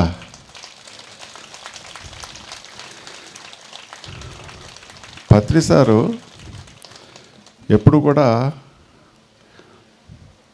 రాజకీయ రంగంలో మనందరం కూడా ఆధ్యాత్మికంగా ఉన్నామని చెప్పి దూరంగా ఉండాలని కాదు, మన భవిష్యత్తుని నిర్దేశించుకునే దాంట్లో కూడా ఆధ్యాత్మికవాదులు భాగం కావాలని, మరి అటువంటి వాతావరణం ఏర్పరచుకుని యోగులు పాలకులైతే దాని రామరాజ్యం కింద మనం మలుచుకోగలమని, ప్రజాస్వామ్యంలో ప్రజలే ప్రభువులుగా ఉన్నటువంటి మనం ఇందాక సార్ చెప్పినట్టుగా బాధ్యత వహించి ధర్మాన్ని గుర్తించి ఓటు వేసుకునేటప్పుడు ఎవరైతే మన ఉమ్మడి సమస్యలకి చక్కటి పరిష్కారాలు ఇచ్చి మన యొక్క అవసరాలు తీర్చగలరో దానికి ఆ ఒక్కరోజు ఏకదినకా సుల్తాన్గా ఆ ఒక్కరోజు వాళ్ళు ఇచ్చేటువంటి ప్రలోభాలకి ఆ మాయలో పడకుండా 5 సంవత్సరాల కాలానికి కావాల్సినటువంటి ఆ యొక్క సమయంలో మనం తీసుకోవాల్సిన నిర్ణయం 5 సంవత్సరాలకు సంబంధించినటువంటి నిర్ణయంగా భావించి అత్యంత విలువైనటువంటి ఓటుని సక్రమంగా వినియోగించుకోవటం అనేటువంటిది మీరు తెలియపరిచిన సామాజిక ధర్మంలో భాగంగా ఆధ్యాత్మికంగా ఉన్నట్టు మన అందరం కూడా ఎలక్షన్స్ సమయంలో కొంచెం లోతుగా ఆలోచించి ఇప్పుడు ఉన్నటువంటి గత 20-30 సంవత్సరాల నుంచి ఏ సంవత్సరానికి ఏ ఎన్నికలకి ఆ ఎన్నికలకి బాగా కింది స్థాయికి దిగిపోతున్నటువంటి ఈ యొక్క ఎన్నిక వ్యవస్థని పునరుద్ధరించుకోవాలి అంటే ఏ ఎన్నికల సంఘం కానీ ఏ ప్రభుత్వం కానీ చేయలేదు. కేవలం ప్రజల నుంచి మనమే చేసుకోగలం.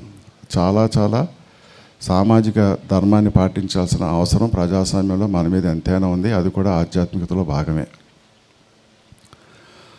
సో ఇంత మీరు ఆధ్యాత్మికతని సామాజిక ఉన్నతికి ఎలాగా అనేటువంటి దాంట్లో చెప్పిన విషయాలు మా అందరినీ చాలా ఎలా ఉంది.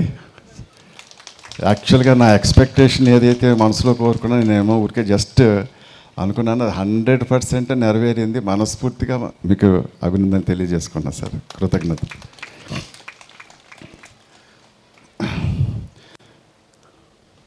ఆత్మన్నా సత్యమన్నా ఒకటే, అవునా కదా? ఆత్మజ్ఞానం అన్నా సత్యజ్ఞానం అన్నా ఒకటే. సో ఇంకో రకంగా ఇంకొంచెం వెళ్తే ఆత్మన్నా దేవుడన్నా ఒకటే. నేను ఆత్మ పదార్థం అంటే నేను దేవుడిని అనేటువంటిది కొంచెం మెడిటేషన్లోకి వచ్చిన తర్వాత, అంతకుముందు మనం ఎవరికి తెలియదు, ఆత్మన్నా దేవుడన్నా ఒకటే అని తెలిసిపోయింది.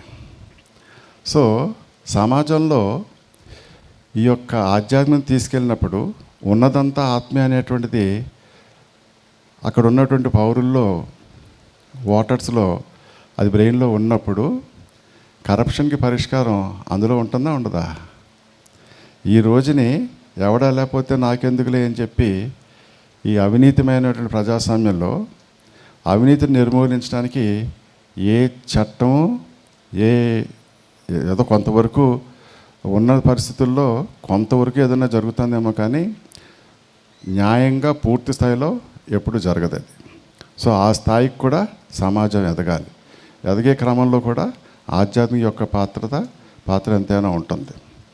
సో ఎన్ని రకాలుగా చెప్పుకున్న మానవ జాతిని పట్టిబిడిసే సమస్యలు ఏది ఏ రకంగా చెప్పుకున్నా అటు తిరిగి చివరికి ఆధ్యాత్మిక దగ్గరికి రావాల్సిందే అనేటువంటిది మనందరం గ్రహించుకోవాలని, అటువంటి ప్రయత్నంలో భాగంగానే మనం ఇటువంటి సదస్సులు నిర్వహించుకుంటూ మనల్ని మనం ఉన్న స్థితి నుంచి ఇంకొంచెం ఉన్నత స్థితికి మన ఆలోచన విధానాన్ని మార్చుకోవడానికి ఇవన్నీ ఉపయోగపడాలని, మరి ఇందులో అందరూ కూడా చక్కగా పాలు పంచుకొని ఆ వైపు ప్రయాణం చేస్తున్నందుకు గాను పాలు పంచుకున్న ప్రతి ఒక్కరికి కూడా మరొకసారి కృతజ్ఞత తెలియజేసుకుంటూ సెలవు తీసుకుంటున్నాను. Thank you very much sir. Doctor Pratap Kumar గారు పిల్లల్ని యువతని మెడికల్ సంబంధించి దగ్గరగా ప్రతిరోజు చూసే ఆయన ఎలాంటి సొల్యూషన్స్ అనేవి మనకి ఇచ్చారో మనందరికీ అర్థమైంది. సో వాటికి సంబంధించి మనం ఏం చేయాలి అనే దాని మీద మనందరం పనిచేయాల్సిన చాలా అవసరం ఇప్పుడు ఈ టైంలో చాలా ఉంది. అలాగే జెడి లక్ష్మీనారాయణ గారు అద్భుతమైన సందేశంలో ముఖ్యంగా పిల్లలకి యువతకి ఏ విధంగా మనం ఈ ముందుకు తీసుకెళ్ళాలి, భవిష్యత్తుని ఎలా తీసుకెళ్ళాలి, మన దేశ భవిష్యత్తుని ఇంకెంత ముందుకు తీసుకెళ్ళాలి అనే విషయాల గురించి ఎన్నో అద్భుతమైన విషయాలు చెప్పారు. నేను ఒక director of Aditya English medium schools Akividu. ప్రతిరోజు నేను పిల్లలతో ఇంటరాక్ట్ అవుతూ ఉంటాను. నేను ఇదివరకు ఇంటరాక్ట్ అయిన స్థితి వేరు, కానీ ఈ లాస్ట్ 1 year నుంచి సార్ నేను ఇంటరాక్ట్ అయిన పరిస్థితి చాలా డిఫరెంట్గా ఉంది సార్. ప్రతాప్ కుమార్ గారు ఫుడ్ గురించి, ADHD అటెన్షన్ డెఫిషియన్సీ గురించి చెప్పారు. దీన్ని నేను ప్రాక్టికల్గా చూసిన వ్యక్తిని, ఎందుకంటే నేను క్లాసెస్ కూడా చెప్తూ ఉంటాను. పిల్లల్లో ఎప్పుడూ లేని మార్పుని, విపరీతమైన స్వభావాన్ని, ఇవన్నీ కూడా ఎప్పుడూ లేని విధంగా లాస్ట్ 1 year నుంచి ఆఫ్టర్ పాండమిక్ నేను అబ్జర్వ్ చేయడం జరిగింది. దీనివల్ల ప్రతి పేరెంట్కి, ప్రతి స్టూడెంట్కి కూడా కౌన్సిలింగ్ ఇవ్వాల్సిన పరిస్థితి ఏర్పడిన సందర్భం వచ్చింది. ఎవరు చూసినా సరే ప్రతి పేరెంటు ఒకటే చెప్తున్నారు, మా అబ్బాయి ప్రతి ఇంటికి రాగానే ఫోన్ చూస్తూనే ఉంటాడు, 4 గంటలు 5 గంటలు రాత్రి అంతా కూడా ఫోన్ చూస్తూనే ఉంటాడు, గేమ్స్ ఆడతాడా, చాటింగ్ చేస్తున్నాడా, ఇవన్నీ వాళ్ళకి తెలియదు. టెక్నాలజీ పేరెంట్స్కి అంత అవగాహన లేదు.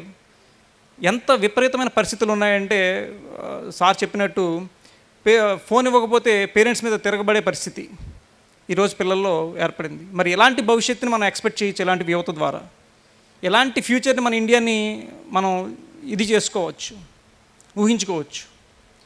ఇలాంటి సమస్యలన్నింటినీ మేము డిస్కస్ చేసుకున్నప్పుడు మాకు తక్షణ కర్తవ్యం మనం ఏదో ఒకటి చేయాలి, లాగింగ్ చేయకూడదు అని చెప్పి Shri Srinivasa spiritual science academy దానికి సంబంధించి యువతకి ముఖ్యంగా నేను ఎలాగైతే నాకు మా నాన్నగారు సాంబశివరావు గారు చిన్నప్పటి నుంచే నాకు వివేకానంద బుక్స్ ఇవ్వడం, నేను 8th class ఆ టైంలో ఉన్నప్పుడు వివేకానంద బుక్స్ ఇవ్వడం, ఆ తర్వాత మీరు చెప్పిన robin Sharma book, first book ఒక యోగి ప్రస్థానం, the monk who sold his Ferrari అనే బుక్ నేను చదవడం, ఇలాంటి literature, spiritual science literature without beyond religion నుంచి ఉన్న ఈ యొక్క లిటరేచర్ని నేను చదవడం, ఆ లిటరేచర్ నుంచి చదవడం వల్ల నాలో మార్పు నేను గమనించాను, అందరూ గమనించారు. సో ఇలాంటి లిటరేచర్ని ఒక స్పిరిచువల్ సైన్స్ని ఒక సబ్జెక్ట్ కింద అకాడమిక్స్లోకి తీసుకెళ్ళాలి, ఇప్పుడున్న యువతకి ఇది అందాలి అనే ఉద్దేశంతో డాక్టర్ ప్రతాప్ కుమార్ గారు, సాంబశివరావు గారు, అలాగే ఇక్కడ ఉన్న ట్రస్ట్ సభ్యులు అందరూ కూడా, అలాగే ఇక్కడ ఉభయ గోదావరి జిల్లాల్లో ఉన్న అనేక మంది మాస్టర్స్ అందరూ కూడా పూనుకోవడం జరిగింది.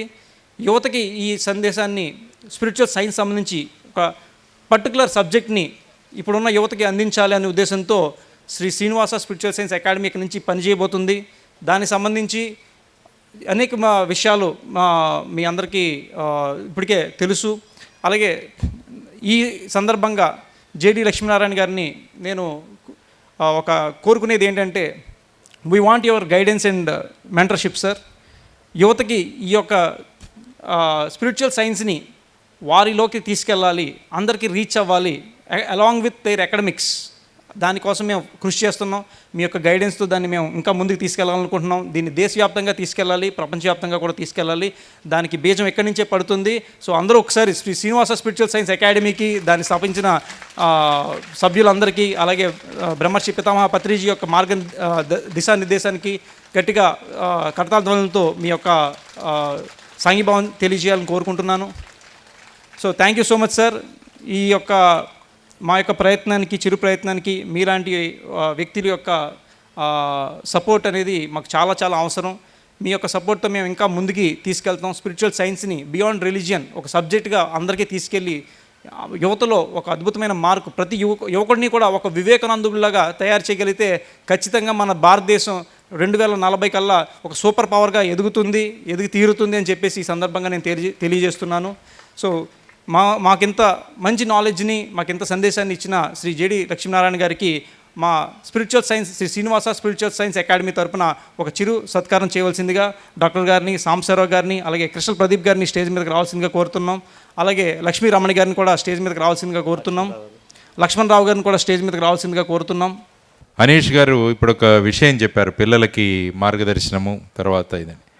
దానికోసం ముఖ్యంగా తల్లిదండ్రులకు నేను చేసిన ఒకే సజెషన్ ఏంటంటే, కలాం గారు ఎప్పుడూ చెబుతుండేవాడు, కలలు కనండి, గొప్ప గొప్ప కలలు కనండి అని. కానీ ఆయన చెప్పింది పిల్లల్ని కలలు కనమని. చాలామంది పేరెంట్స్ ఏమనుకున్నారంటే వాళ్ళు కలలు కనాలి అనుకున్నారు. కాబట్టి వాళ్ళు కలలు కని దాన్ని పిల్లల మీద రుద్దుతున్నారు. కాబట్టి నేను చెప్పడం ఏంటంటే, పిల్లల్ని కలలు కననివ్వండి. వాళ్ళు ఏం కావాలనుకుంటున్నారో వాళ్ళతో కూర్చోండి. వాళ్ళకు కావాల్సిన వాతావరణాన్ని మనం ఏర్పాటు చేద్దాం. ఒక పెద్ద సైంటిస్ట్ని కలిశాను నేను ఈ మధ్య ఒక ల్యాబ్లో. ఆయన అడిగాను, ఇంత పెద్ద సైంటిస్ట్ మీరు ఎలా అవ్వగలిగారంటే, నాకు చిన్నప్పటి నుంచి ఫిజిక్స్లో చాలా ఇంట్రెస్ట్ ఉండేది. అది మా తల్లిదండ్రులు గమనించి మా ఇంట్లో ఒక రూమ్ని వెకేట్ చేసి అక్కడ ఒక చిన్న ఫిజిక్స్ ల్యాబ్ని ఏర్పాటు చేశారు. కాబట్టి చిన్నతనంలోనే ఫిజిక్స్ ఎక్స్పెరిమెంట్స్ నేను ఇంట్లో చేసుకుంటూ ఈరోజు ఈ స్థాయికి నేను ఒక సైంటిస్ట్గా తయారవ్వగలగాలి అని గలిగాను అని చెప్పాడు. అంటే పిల్లలు ఏం కావాలనుకుంటున్నారు, ఏ విధంగా వెళుతున్నారు అన్నది మార్గదర్శనం చేయాల్సిన అవసరం అని. మనం ఎప్పుడూ కూడా ఫుట్బాల్ మ్యాచ్లో అంపైర్స్, రెఫరీస్గా మనం ఉండాలి. పిల్లల్ని ఆడనివ్వాలి. వాడు ఎక్కడైనా తప్పు చేస్తే వాళ్ళని సరిదిద్దాలి. కానీ మనమే ఆడడం మొదలు పెడితే ఏమవుతుందంటే ఆ ఆట దాని ప్రాధాన్యతను కోల్పోతుంది. కాబట్టి ఆయన అనీష్ గారు అడిగిన దానికి నేను చెప్తున్నది ఏంటంటే, తల్లిదండ్రుల బ్రీఫింగ్ అన్నది చాలా ముఖ్యమైన విషయం. పిల్లల అభిరుచులు ఏంటో కలుసుకోవడం చాలా అవసరం. ఆ పిల్లల అభిరుచులకు ఏవైతే మనము స్కూల్లో ఏ విధమైన వాతావరణం కల్పించాలి, ఇంటిలో ఏ విధమైన వాతావరణం కల్పించాలని ఈ రెండిటి మధ్య సమన్వయం కనుక మనం తీసుకురాగలిగితే గొప్ప మహా మేధావులు, సమాజానికి ఉపయోగపడే వ్యక్తులు అక్కడి నుంచి తయారు చేస్తాం. కాబట్టి ఆ విధంగా మనం సమాజాన్ని, విద్యార్థుల్ని తీసుకువెళ్దాం. అందులో నా దగ్గర నుంచి ఏమైనా మార్గదర్శనం కావాలంటే ఖచ్చితంగా నేను మీకు ఇస్తానని చెప్పేసి నేను తెలియజేస్తున్నాను. అంటే ఓవరాల్గా మనం గుర్తుంచుకోవాల్సింది ఏమంటే, మన సమయాన్ని వృధా చేయకుండా చక్కగా పుస్తకాలు చదివి, ఆ పుస్తకాల ద్వారా మన ఇన్స్పిరేషన్తో మన జీవితాన్ని మనం మార్చగలిగి ఒక ఉన్నత స్థితికి మనం ఎదిగితే మన వల్ల మన కుటుంబం వల్ల మన సముదాయము, సొసైటీ వల్ల దేశము వల్ల ప్రపంచము. ఇదే Confucius, the great enlighten master Confucius, Chinese enlighten master Confucius చెప్పింది. స్టార్ట్ అయ్యేది ఇండివిజువల్ నుంచే. Spirituality spirituality is all about empowering your self. మనమంతా ఆత్మలము. స్పిరిచువాలిటీ అంటే మనమంతా ఆత్మలను గుర్తించి మన ఆత్మ ఎదుగుదల కోసం మనం ప్రయత్నించినప్పుడు అక్కడ కుటుంబము ఎదుగుతుంది, సముదాయం ఎదుగుతుంది, society, state, country, the whole world. ప్రతి ఒక్క రెస్పాన్సిబిలిటీ ఇది. సో ఈ సందర్భంగా మన పత్రి సార్ ఒక అద్భుతమైన బుక్ తులసీదళము. సార్ మీకు బుక్స్ చాలా ఇష్టమని అర్థమైంది. సో ఈ సన్మాన సందర్భంగా మీకు దీన్ని గిఫ్ట్గా ఇవ్వాలనుకుంటున్నాము. ఒక్క నిమిషం, ఒకసారి అందరూ లేచి గట్టిగా తప్పట్లు కొడదాం. Big claps, big claps. ఒక గొప్ప వ్యక్తిని, ఒక అద్భుతమైన వ్యక్తిని, ఈ భారతదేశాన్ని శక్తివంతంగా తయారు చేయడానికి యువతకి ప్రారంభం కలిగించే ఒక అద్భుత వ్యక్తితో మనం ఉన్నాం. Big claps, big claps.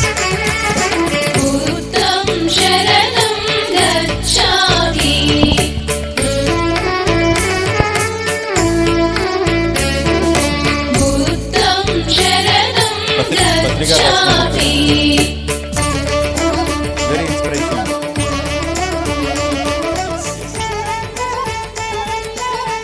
ఒకసారి పత్రి మేడంని వేదికకి ఆహ్వానిస్తున్నాం.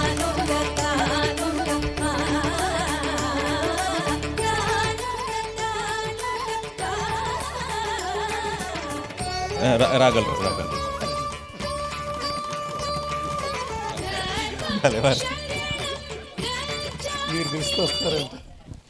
మేడం చేతుల మీదుగా సీతాయనం అన్న బుక్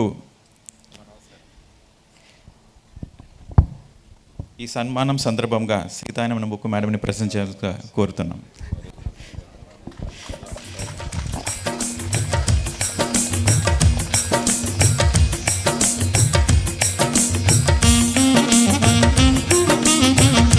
ఆ సీతాయనం అన్న బుక్ మేడమే గిఫ్ట్ ఇవ్వాలి. That is the right thing. Just few.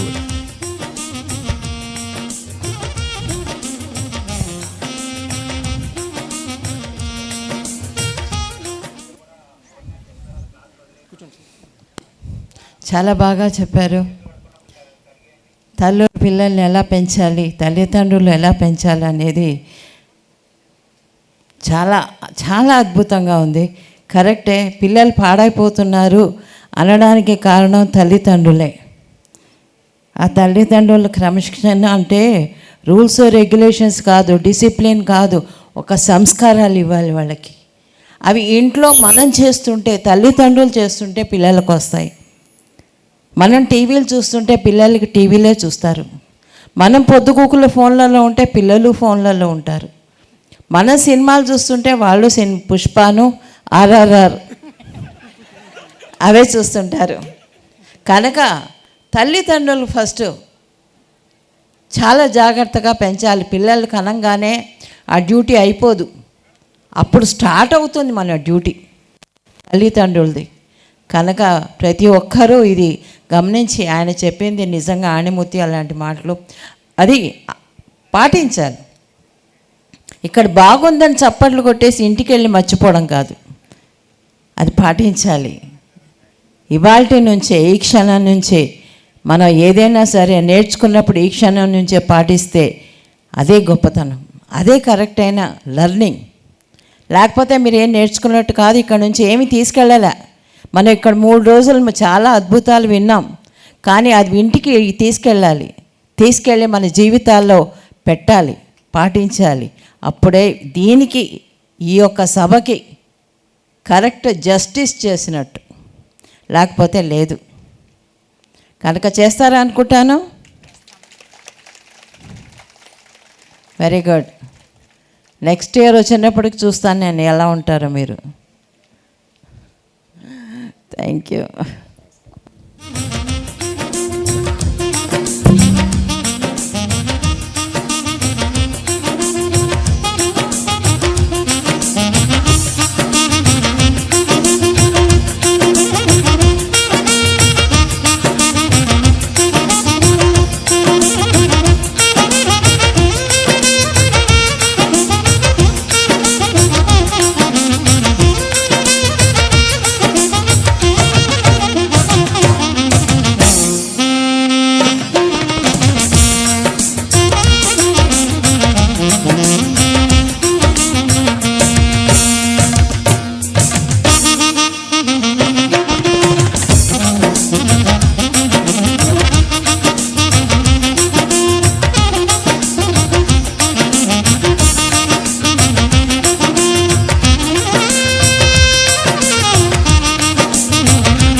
కరతాళ ధ్వనులతో మన యొక్క ముఖ్య అతిథిని గట్టిగా క్లాప్స్, గట్టిగా గట్టిగా big claps.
Thank you so much. Once again thank you JD Lakshminarayana garu. మరి ఇలాంటి ఆధ్యాత్మిక సదస్సుకు వచ్చి మరి అద్భుతమైన అమూల్యమైన సందేశాన్ని ఇచ్చి మమ్మల్ని ఎంతో ఉత్తేజపరిచినందుకు thank you so much sir. Thank you so much. And Shri Srinivasa spiritual science academy తరపు నుంచి అందరికీ కూడా ఈ సందర్భంగా ఇక్కడి నుంచి మన బాధ్యత చాలా పెరిగింది. యువతకి, పిల్లలకి ఈ యొక్క ఆధ్యాత్మిక శాస్త్రాన్ని మనందరం కూడా చాలా ముందుకు తీసుకెళ్లాల్సిన పరిస్థితి ఇప్పుడు ఏర్పడింది. మీరందరం కూడా కంకణం కట్టుకోవాలి. ప్రతి పిరమిడ్ మాస్టర్ కూడా కంకణం కట్టుకోవాలి. ప్రతి స్కూల్కి, ప్రతి కాలేజీకి ఈ యొక్క స్పిరిచువల్ సైన్స్ని తీసుకెళ్లే విధంగా మీరు యొక్క పని చేయాలి అని ఇక్కడి నుంచి కోరుకుంటున్నాం. Thank you so much.